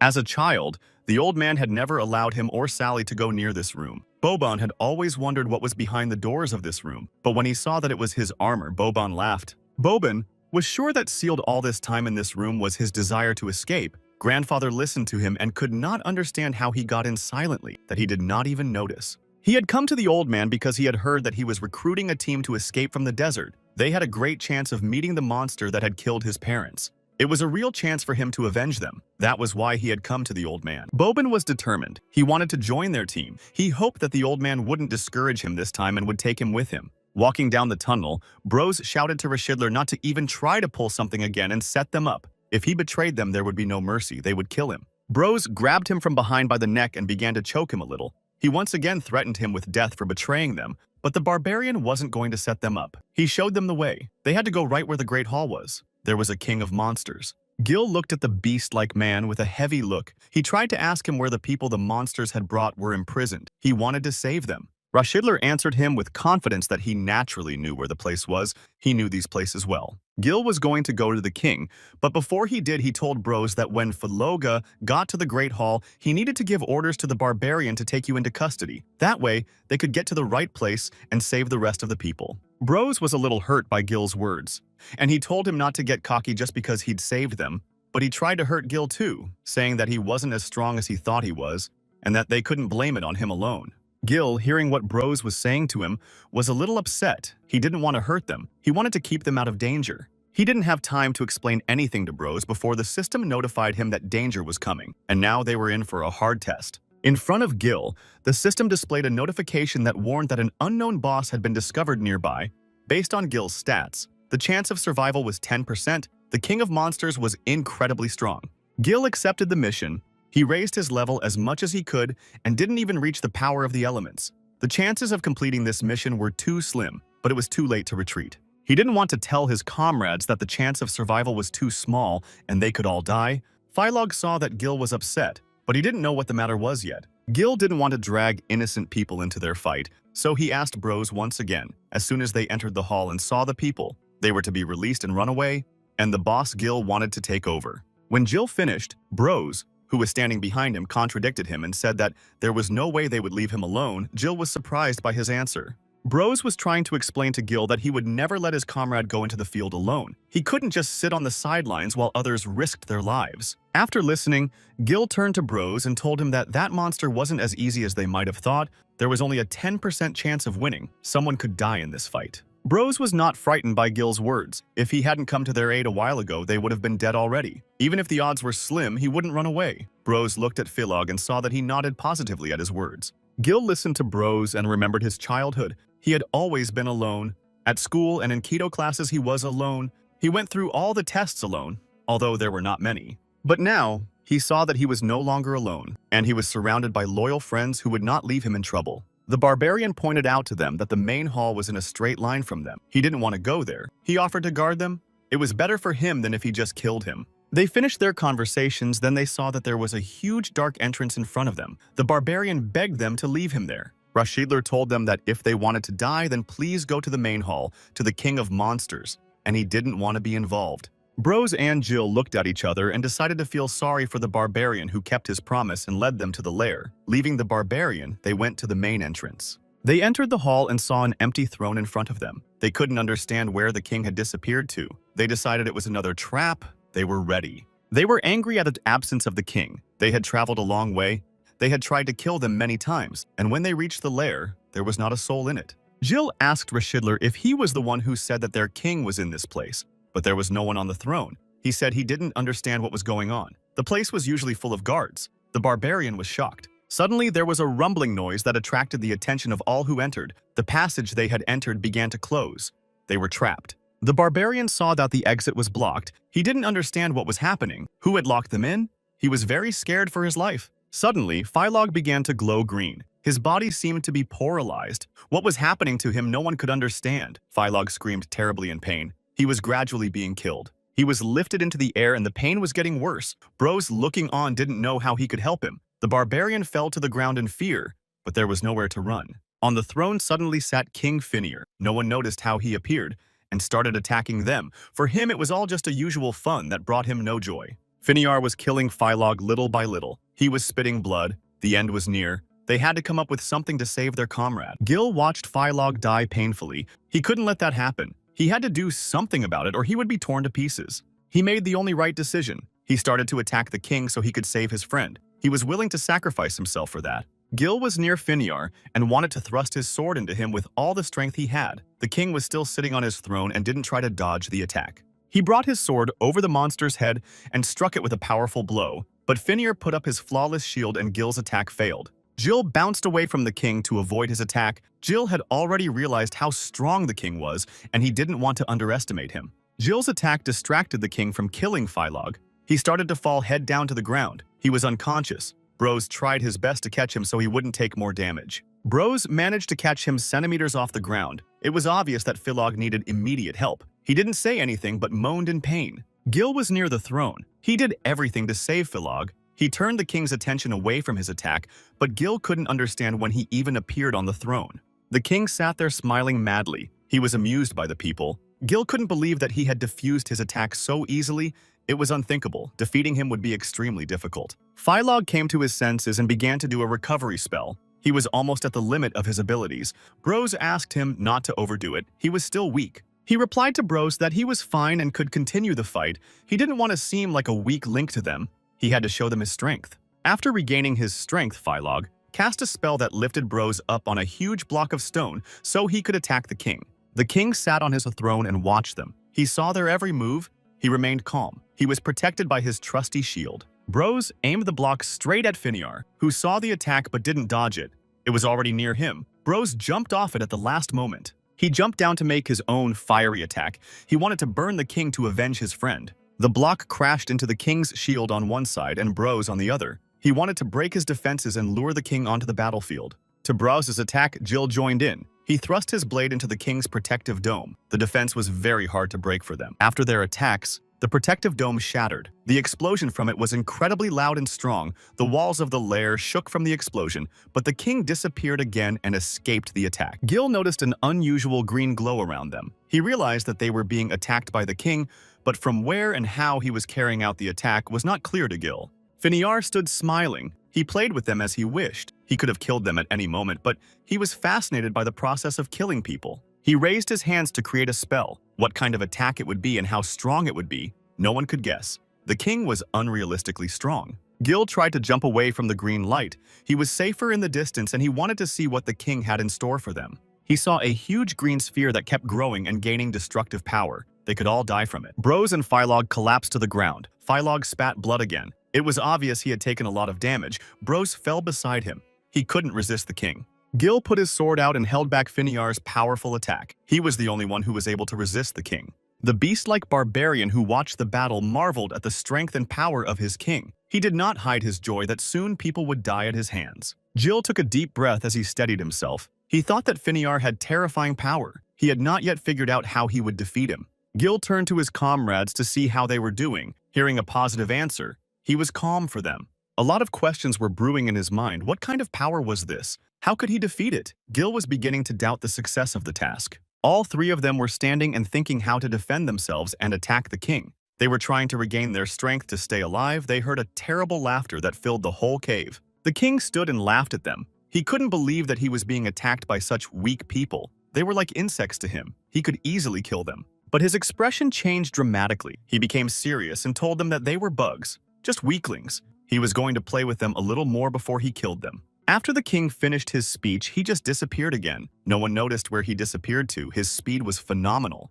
Gil was all tensed up to the max. He didn't understand where he disappeared to. He thought that was the king's ability. He noticed that the king had decided to attack them from his hideout. Bros was the next to be attacked by the king. Before he knew it, Bros was facing a huge king who, with one look at him, could just tear him to pieces. The king didn't use his abilities. He hit Bros with incredible force. He didn't want to kill him quickly. Bros bent down and spat blood. It looked like his ribs were broken. The king had done some serious damage to him, but he didn't want to kill him quickly. But then Bros decided that the king was very close to him, and this was a great chance for him to strike back. The king effortlessly stopped Bros' blow. He grabbed his arm. Bros cried out in pain, but the king only laughed. He was enjoying the slow kill. Bros didn't want to give up. He wrenched his arm away and tried to counterattack him with his leg kick, using his elemental power. The king was surprised for a moment by Bros' courage and bravery, but he was completely confident and saw what Bros wanted to do. But he decided to act faster than him. He headbutted Bros with all his might. He got ahead of him, thus protecting himself from his blow. Bros felt a terrible pain run through his entire body. He no longer had the strength to attack the king. Finiar stood over Bros's exhausted body. He was ready to finish him off. The king had had enough of him. He stepped on Bros with all his might. There was no practical chance of his survival. The force of the king's blow was extremely high. Philog watched as the king stomped Bros. He couldn't believe that his friend had been killed by a monster. Out of desperation, Philog screamed. When the smoke and fog cleared from the king's blow, he saw that Bros's body was gone, and he was still alive. The king was confused. He didn't know who was so fast. Gil managed to save his comrade who was on the verge of death. He put him on the ground and watched what the king would do. Philog had already run up to them and saw Bros's mangled body. Gil told him to take care of Bros. Bros woke up and apologized to him for letting him down. He was going to get up again to fight the king. Gil was calm and determined. He told his friends to leave this monster to him, and he drew his sword. He was sure he could overpower it. He was going to finish it off. Gil was going to avenge the king for the men he had killed. The king sat and prepared to kill them all. He turned to them and said that they were just an appetizer to him. He didn't see them as equal fighters. Gil watched him and wanted to see what he was up to. Was he going to use the same trick he had used before? Suddenly, the king lunged at Gil. He was going to attack suddenly and insidiously from behind, while Gil was thinking about his next attack. Finiar was already striking, but suddenly Gil stopped the king's attack with a chilling calmness, almost without straining. Gil was using a special gift he had gotten for killing the python. With the help of his fire gauntlet, he was able to stop such attacks. Looking at the monster, he told him that it may not have been able to counter his skills, but in strength and agility, it was not inferior to him. Gil's recovering companions were shocked that Gil could resist the monster king's attacks. It was something unbelievable. They had a chance to escape. Bros thought that if he had trained for another 10 years from still, he wouldn't have been able to defeat this monster. He was incredibly strong for him. The king emphasized that this was the first time the worm was able to resist his attack. It was getting more and more interesting. He raised his hand sharply, in which a small sphere appeared. Finiar prepared to attack Gil. The resistance was weaseless, thought the king. The monster directed a powerful stream of his attack at Gil that would end Gil. He thought he was a small bug that was bothering him. Gil saw the powerful attack coming at him. He wasn't scared or nervous. He put a block and the attack didn't touch him. Fighting off the attack, Gil told the monster to save his surprise for when he left him headless. He was eager to avenge the king for bullying his friends. Gil dispelled the king's attack and rushed to deliver his blow. Before the monster could expect it, he tried to strike him with his sword. Blow after blow, the guy struck the monster. He was defenseless. He didn't block. He took all the blows on himself. Gil thought he could deal with him faster than he thought. Gil chopped him down with his sword, and in the flurry of the attack, he shouted that it was for Philog, whom he had nearly crushed. He had done him great injury. The guy hadn't forgotten how the monster had taunted Bros. He was preparing one of his powerful attacks for him for that. Gil put into his blows all his anger. Gil used the holy strike to kill the king. He aimed all his power at him. This was going to end his reign. He managed to knock the crown off the monster's head. The attack was insane in its power. Gil thought he had managed to damage him. But Gil was wrong. The king distracted his attention with his crown and was already behind his back and almost grabbed him. Gil did not see the attack and did not react to it. He felt the danger approaching him from behind. He deftly turned around and attacked the monster with a lightning strike. Gil hit it with his attack. Everything around him shook. Rocks flew in different directions. A column of smoke rose. His blow was powerful in its power of destruction. The boy stood on the ground and watched as his attack hit the king. He added that this was for all the innocent people who had suffered at his hands. His comrades couldn't believe how powerful his attack was. Rashidler's mouth dropped open in surprise at the power Gil wielded. Gil's attack made this king even angrier. He wanted to get even with Gil for his blow. He was determined. The smile was gone from his face. The barbarian saw this and was frightened. He said that this was the king's power. Now they were doomed to die. But Gil thought differently. He became more confident after the successful attack and was not afraid of the king. He looked at him and thought that this was his praised strength, which he successfully coped with. Finiar stood scratching his head as he thought about which attack to choose. He had many attacks in his arsenal and couldn't choose the right one. The monster thought of which attack to use to kill Gil. A huge hammer appeared in front of him that could release the dark power of the king. Gil was in great danger. The games were over. Finiar ordered his huge pack of wild wolves to attack Gil. They rushed at him at breakneck speed, ready to tear him to shreds. There were countless of them. Gil did not let them near him and tried to make his attacks first. He needed great strength and agility not to be killed by them, but they continued to attack him with even greater force. While he was fighting off the pack, the monster had already made a new spell. A new weapon appeared in his hands. It was even more powerful than the previous one. The king didn't wait for Gil to fight off the wolves. He jumped high up and was already attacking him. The monster was very cunning and agile. Jill realized that he was being attacked from the air. He had to do something. Otherwise, the monster would reach his goal. The attacks were unpredictable for him. The monster was different from those he had fought before. Finnear, with all his might and all his strength, hit the place where Gil was. Each of his attacks was getting stronger. The king was showing his true power. The attack was unbelievable. Jill could have been killed by a direct hit from the king. Jill's sword flew out of the spot and stuck into the ground. It was covered in blood. The king didn't miss and hit Jill. Gil was alive, but he was badly wounded. His whole body was damaged. He had difficulty standing on his feet. His right arm was in a lot of pain, but he didn't give up and didn't run away from the battle. The king didn't stop. He was preparing a new attack on Gil. He was creating a monster friend to become even stronger. A powerful stream of energy was coming out of Finnear's body. Gil could see that the king was coming after him. He had never seen power like his before. Gil could not recover. His strength was running out. His body was not listening. He stood there unable to move. The king's attack was very powerful. The king took his perfect image. He was showing Gil his true power. The guy for one moment thought that for him it was the end. The monster moved with incredible speed. He became even faster and more powerful. His strength impressed everyone who watched the fight. The king would be sure that he had no equal. Finnear hit Gil and he missed the attack again. It was like a beating. Gil didn't have time to counterattack. It was getting harder and harder for him to fight the monster. Jill didn't have time to fall to the ground before he was attacked by the king right in the air. He gave him another crushing blow. He was on the edge of his powers. He didn't know how he could stop the king. He had to think of something urgently, or he would suffer the fate of the fallen men. The king didn't stop. He was dealing more and more damage to Gil. He didn't want Gil to be able to counterattack him. Finnear dealt Jill a decisive blow before he landed on the ground. Jill was completely shattered. He didn't have the strength to resist the monster's attacks. Gil was lying on the ground and couldn't move. He was bleeding. He heard the king approaching him. Gil realized that he would soon die a second time. The king used the spell again. He slowly approached Gil, instilling in him fear and a sense of imminent death. Finnear approached Gil. He told him that the useless insects must be destroyed, so they would accept their fate of being killed by monsters.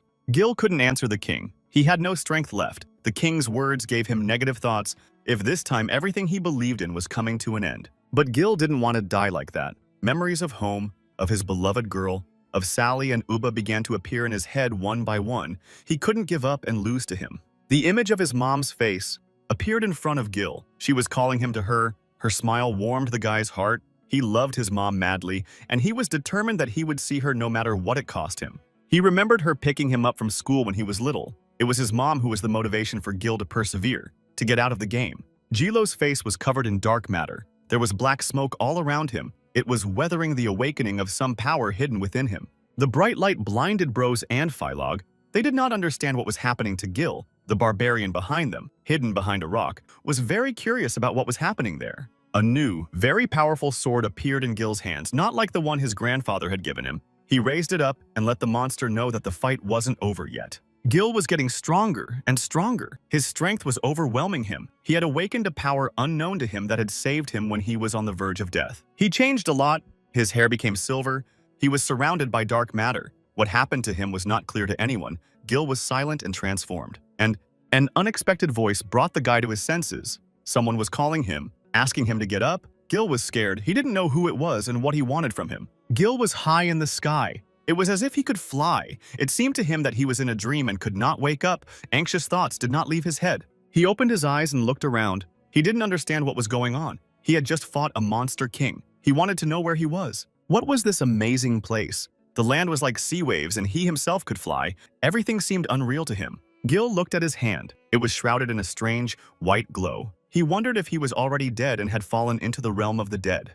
A voice, unknown to him, which he heard from behind him, hastened to reassure him and told him that he was not dead. But Gil did not see the one who had told him these words. In front of him appeared a guy in a beautiful cloak. He was holding something in his hands. Gil wanted to find out who he was and why he was in this strange place. The guy turned to Gil. He wanted to tell him about everything that troubled him. He wanted to calm him down so that Gil would not do something stupid from misunderstanding. Gil looked at him in surprise. He wanted to know who he was, how he knew his name. Gil had a very surprised look on his face. The mysterious guy gave him an answer that gave Gil goosebumps. He told him that he didn't know who he was, and it was true.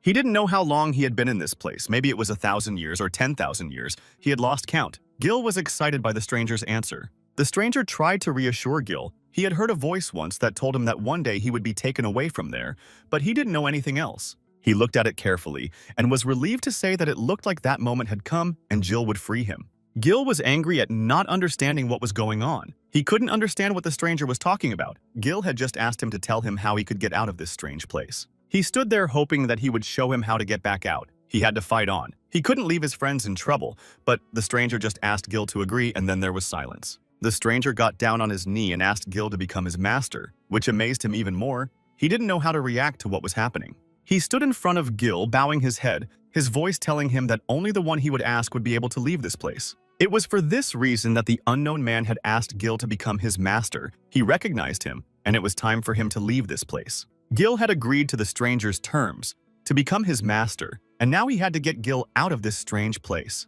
They shook hands as a sign that all the conditions had been met, and from now on, Gil was his master. During this handshake, amazing things began to happen. Their hands began to be covered with unknown magic. Gil was excited.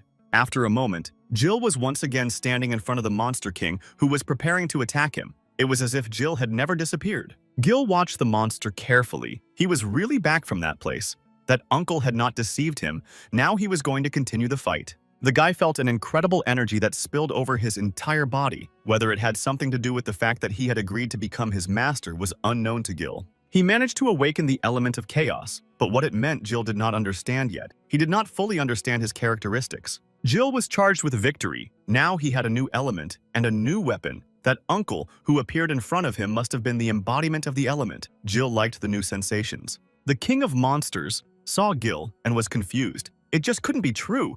After such attacks, he was completely unharmed. He looked at him, and it looked like he had become stronger, and now it would be difficult for him to kill him, with the new power awakened in him. Because the power of the element had been triggered, JL's skills would be strengthened, and he had also reached the destruction skill. The power of this skill, activated by Jill's health, the attacks of this element could break through any defense. Mastering this power, Jill could defeat the king of monsters. Also, the power of the element unleashed a weapon for him, his sword, which increased all the characteristics of the wielder. Jill looked at his new sword carefully. He liked the true shape of the sword. It was beautiful. Previously, it didn't give Jill any special stats, but once he reached the power of the element, the sword unleashed its power. Now it was time for Gil to carry out his attack. He didn't think long. He ran to test his new characteristics and skills in battle. But the king thought that he couldn't match him in strength, just because he was able to awaken his element.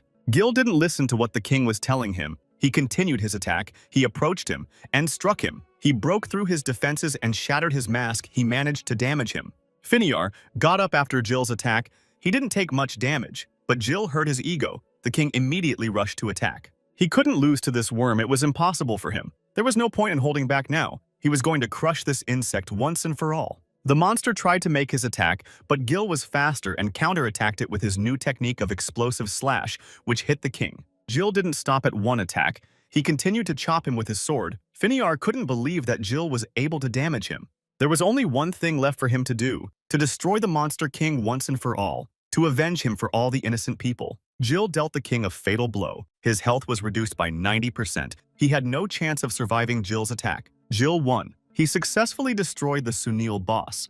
For killing him, he got 40,000 experience points, thus increasing his level. He also successfully completed the mission he came to this place with. For this, he got 500,000 experience points and leveled up once again. He got one treasure chest, but he didn't know what was in it. Grandpa Ubby and Boban were working together in the vegetable garden like they used to. The weather was beautiful. The sun was warming their backs as they worked. Grandpa Ubby admonished Boban that if he had volunteered to help, he should have worked harder. Boban tried to justify that it had been a long time since he had worked at this pace, and he was just used to it. Sally was sitting under a tree in the shade eating an apple. She was worried about Gil. It had been 3 days since he had left. She was waiting for him to come back. Grandpa was worried too. The time he had given him was up. He was ready to go looking for him if he didn't come back soon. A very loud rumble distracted them from their work. They were tense. They didn't know what was going on and thought they were being attacked by monsters. A strong wind blew. They could barely stand on their feet. No one could understand what was happening in their city. But everything ended abruptly, just as it had begun. Boban looked at his grandfather, who took off his hat with sadness on his face. Boban wondered what it all meant. Sally came running to them. She was scared for her grandfather and came running to see if he was okay and what had happened.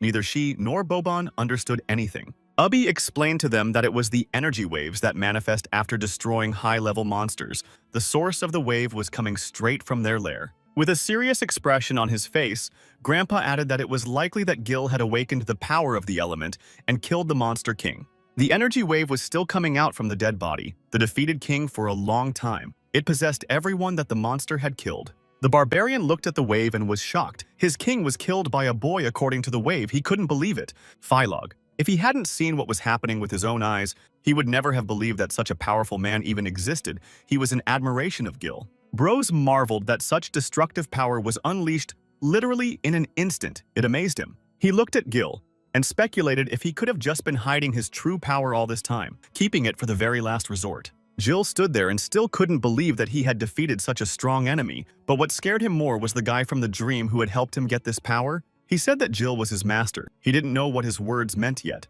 The guy stood and thoughtfully silent. He was thinking about the guy who gave him the power. He did not talk to his comrades. He was resting from the hard fight. Philog was incredibly happy that they had survived the ordeal. He rejoiced at the victory. He called out to Gil to see if he was all right or if he needed help. Gil turned around. He was fine, but his comrades were badly injured, so he left them in the same place and went to free their comrades. He called Rashidler to help him find those they had kidnapped and held in this place. The terrified barbarian immediately agreed, and now Gil was his boss. Gil won, but he was not satisfied. He still had a lot of questions. Who was the man in the dream and why he suddenly appeared? He wanted to find out if it was an accident that he got into the game. The guy thought there was someone watching everything that was going on, but he didn't know how to find him. Gil felt that something was wrong with him. Gil was lifted up. All his black matter scattered to the wind, as if something was pulling him out of this dangerous place filled with monsters. The portal pulled Gil back into the city. Grandpa Ubby caught Gil, who had passed out on his way back. Gil saw him, and in a weak voice called his name. He was too weak. He needed to regain his strength.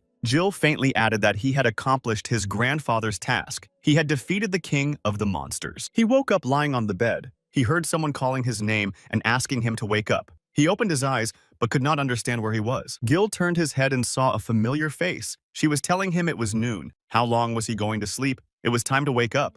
He couldn't believe it when he saw the face and heard the voice, barely holding back tears. Gil saw his mom. He thought he had come home from the game. His mom, smiling at him, leaned over and told him that she had already made him a breakfast he loved. Tears flowed from Gil's eyes. He jumped up from his bed, all in tears, rushed to hug his mom. As he had never hugged her before, he was insanely happy to hug her. Gil held her in his arms and cried. He told her that he missed her incredibly much. He didn't want to let her go for a second. But a sharp voice brought Gil back to the game. A rough voice asked him what he was doing. Gil didn't realize what was happening. He opened his eyes. Tears were still streaming from them. Gil, confused, saw Boben standing in front of him, who looked shocked and didn't understand why he was hugging him and crying. Gil, embarrassed, sat down on the bed and as if nothing had happened, asked him what he was doing here in the first place. Boban was a little freaked out and asked him why he had hugged him so abruptly. Both guys were puzzled. Boban explained why he was in Gil's room. He promised the old man to take care of him. He wished him a speedy recovery so he could fight him again. He went to leave with his rough weather. He told Gil not to hang around until he brought Grandpa Ubby and Sally. Gil watched silently as he followed them. Gil, sitting on the bed, realized it was a dream. He didn't remember how he got back. He remembered Grandpa Ubby and nothing else. He had a terrible headache, as if someone had hit him with all their might. Gil wondered what had happened to Bros and Philog after he came back. The system reminded Gil that he still had an unopened chest in his briefcase and no points had been distributed. Gil thought it was the treasure chest of the Monster King. Gil remembered that for defeating Bohan, he had gotten a key. He could use it to open the chest to see what was inside it. He received from the system a complete list of what was available to him and what he had accomplished by killing the Monster King. Gil also received a legendary hidden item that interested him a lot. He wanted to see what was inside as soon as possible. He opened the hidden item and was greatly surprised. He didn't expect to see what was in the hidden item. In front of him was a large egg. Gil couldn't believe that the legendary item would be an egg. He could just eat it. He didn't know what else to do with it. The egg began to crack. Something was hatching from it. Gil thought it might be some kind of animal. The egg was almost broken. A little baby hatched out of the egg, which caused a storm of emotions for Gil. For him, it was something fantastic. He looked at it and couldn't believe that the legendary object would turn out to be a baby. He completely stopped what was happening to him. The kid saw Gil, and with absolute sincerity was overjoyed. He called Gil his daddy. That's exactly what the kid thought. He jumped on Gil and started hugging him while repeating that he was his daddy. Gil didn't know how to handle the kid. Gil didn't understand why he was calling him daddy, what the kid wanted from him. and why Jill got him and considered him legendary. A lot of different thoughts were in Jill's head. The kid was playing, and Gil wanted to understand what the kid was there for. He thought about finding a clue on the menu, but there was nothing there. Gil didn't know what use he could be. He was just a kid.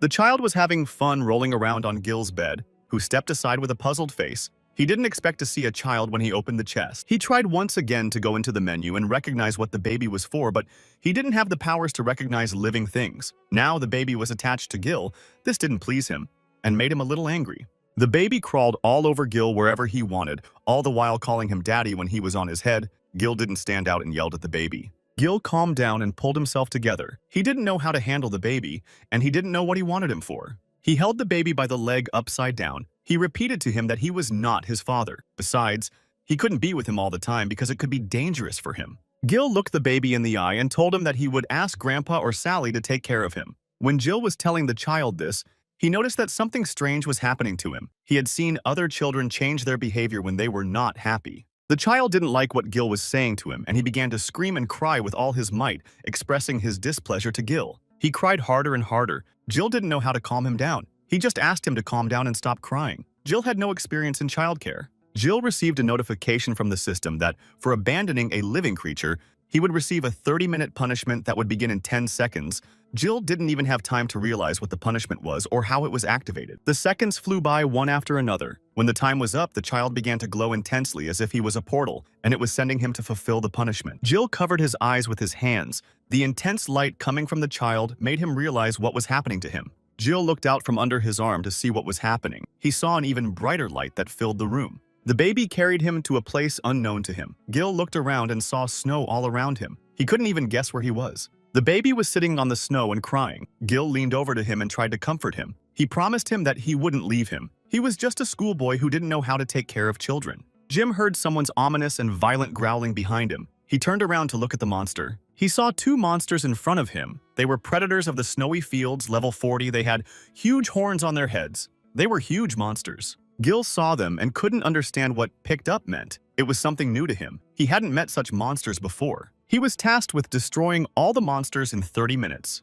If there was even one monster left alive, they would attack him again in double the amount. The kid had to stay alive. Gil was shocked when he heard about the assignment. If a child died, Gil died with him. He had to protect the child from the monsters. The monsters, not thinking long, began to attack the child. When he saw them, he was very frightened, but they were determined to finish them off. They started to attack the child, but Jill managed to cover him with his body and picked him up in his arms. Jill set the child down in front of him and promised him that he wouldn't die today and to stay close to him and not move away. He drew his sword and activated his elemental power. He prepared to complete the task and destroy all the monsters. Gil transformed into his power and was absolutely ready. He took the child around his neck and rushed to attack. Grandpa and Boban were walking home. Ubby asked him how Jill felt when Boban went to see him. He was fine and full of strength and energy, he answered the old man in a confident voice. Boban wanted to know from the old man how the companions they were looking for to go in search of the temple were doing, but no one wanted to go with them. Everyone in the town was frightened, thanks to the tales Hicks had told them. They were sure that they would incur the wrath of the gods, and their peaceful life would be destroyed. Boban was angered by the old man's words. He didn't want to look for anyone, and he didn't want to go searching with those who were. He didn't understand why they were going through all this trouble. The old man tried to talk some sense into him and told him that the monsters on their way were much more dangerous than he thought. The old man didn't want to risk their lives for nothing. He suggested he go to Gil. He would tell him all about how dangerous it was for them outside. Grandpa saw Sally coming back from town. She said hello to them and wanted to know what they were talking to Boban about. The old man told Sally that Jill was awake and could be visited. It looked like Boban had taken good care of him while he slept. Sally's eyes lit up. She wanted to see him as soon as possible and find out what elemental power he had awakened on his mission. She grabbed her grandfather's hand and rushed with incredible speed to Gil's room. She was very excited. Boban stood and watched as they made their way to Gil's room. He felt a little bad that he had been forgotten about, as if he wasn't coming with them. Gil was killing monsters, one by one. With his new power, the monsters didn't give him much trouble and he was able to kill them with ease. He was unstoppable. His speed was prohibitive. He did well, killing all the monsters. An unharmed child sat on his neck. Jill was a little tired. He had not yet fully recovered from the hardest battle with the Monster King, and this task had tired him out. The happy child, when he saw Gil, put his hands up and happily called him daddy. He was safe now. Nothing threatened him. Gil didn't realize that he was now seriously supposed to be his father. He thought the worst was yet to come. After successfully completing the mission, Gil and the baby returned home. He was glad to be back. Gil hollered. Now he could rest easy to recover further. He needed some rest from the fights. He sat down on the bed and wanted to put his sword away as Sally came running into the room. When she saw that he wasn't alone, she froze at the entrance to the room. She looked at them and couldn't believe her eyes. She said something quietly, but Gil didn't know what she was talking about. Sally didn't hide her surprise. She wanted to know who the child was and how he had ended up with Gil. She ran up to them, grabbed the baby in her arms, and was very happy. She liked the baby a lot and was crazy with happiness. Sally asked him what the baby was and where it came from. She remarked that she was a pretty girl. Gil explained to her that the baby had hatched from an egg, but Sally didn't believe him. She thought he was joking. She had never heard of babies hatching from eggs before. He stood there thinking that this could hardly be true. He couldn't refuse or give up this child or he would be punished again. He didn't understand why he had to go through all this. Boban and Grandpa Ubby came into the room. He asked Sally why she was being so noisy. She could be heard from the other village what had alarmed her so much. Sally happily showed them the baby that Jill had brought. She thought the baby was cute and proceeded to squeeze and hug it. Grandpa and Boban were greatly surprised to see the baby. They couldn't understand where Gil had gotten it from or what it was for. They were in a stupor. Boban hadn't seen her before when he was taking care of Gil. Who was she and where did she come from, he wondered, furrowing his brow. Jill decided to jokingly say that she was climbing under a mole. He didn't know how to explain to them that the baby came from an egg. After some thought, he decided to tell them that he had rescued her from a den of monsters. Grandpa said that Gil needed a good meal, and after lunch they could talk about it. Sally leaned over to the baby and told her to behave while her big sister made her a yummy treat. Leaving Jill's room, Boban decided to talk to Sally and offered to be his girlfriend again, but was firmly refused. The little girl walked up to Jill, grabbed his leg to get his attention, and pointed to her mouth, hinting that she was hungry. Gil saw that the child was hungry. He asked her to wait a little longer while her big sister made a nibble. Standing in the doorway on his way out, Grandpa Ubi apologized to Jill, much to his surprise. Gil looked at him and asked why the old man was apologizing to him. He didn't know what he was guilty of. The old man replied that he was careless and couldn't have guessed that there would be a high-level monster inside the cave. He could have died there. Gil hurriedly consoled the old man, saying that it wasn't his fault. He went there on his own, willingly, voluntarily. If it wasn't for this mission, he would never have understood everything the old man was talking about. Besides, he had a feeling that he was there for a reason. He told his grandfather what had happened to him in the battle with the king, that he had found himself in a parallel universe where he had met a man who had asked Gil to become his master. He had agreed because it was the only way out, and that when he came back to reality, he had already mastered the power of the element. It was as if it had been planned in advance. Gil looked at the old man and asked if everyone who possessed the power of the element had to go through the parallel universe, or if he was the only one who had gotten into it. Grandpa looked at him and said that he had never heard anything like that. The power of the element had never transported anyone, anywhere. It was amazing to him. This power, the element of chaos, the old man had once read about it in ancient books that spoke of events thousands of years ago as a power never seen before. Gil wanted to know what else those books said. He was sure they must have answers to his questions. The old man began to tell him about an ancient legend that thousands of years ago a devilish deity, Murius, fell upon mankind. He destroyed everything in his path. Mankind had no chance to survive. His power was so great that there was no other option but to surrender, which all of humanity was against. But when people plunged into the depths of despair, a hero named Hesiod appeared. With the power of the element of chaos, unseen before, he was the first to be able to resist the evil. Hesiod gathered an army and was able to overpower the devil deity, sealing the soul of Murius for long and agonizing years. He was able to defeat Murius. Hesiod was strong, possessing incredible skills. Mankind had never seen anyone stronger than him before. However, the price he would pay for sealing him was that he himself would be sealed.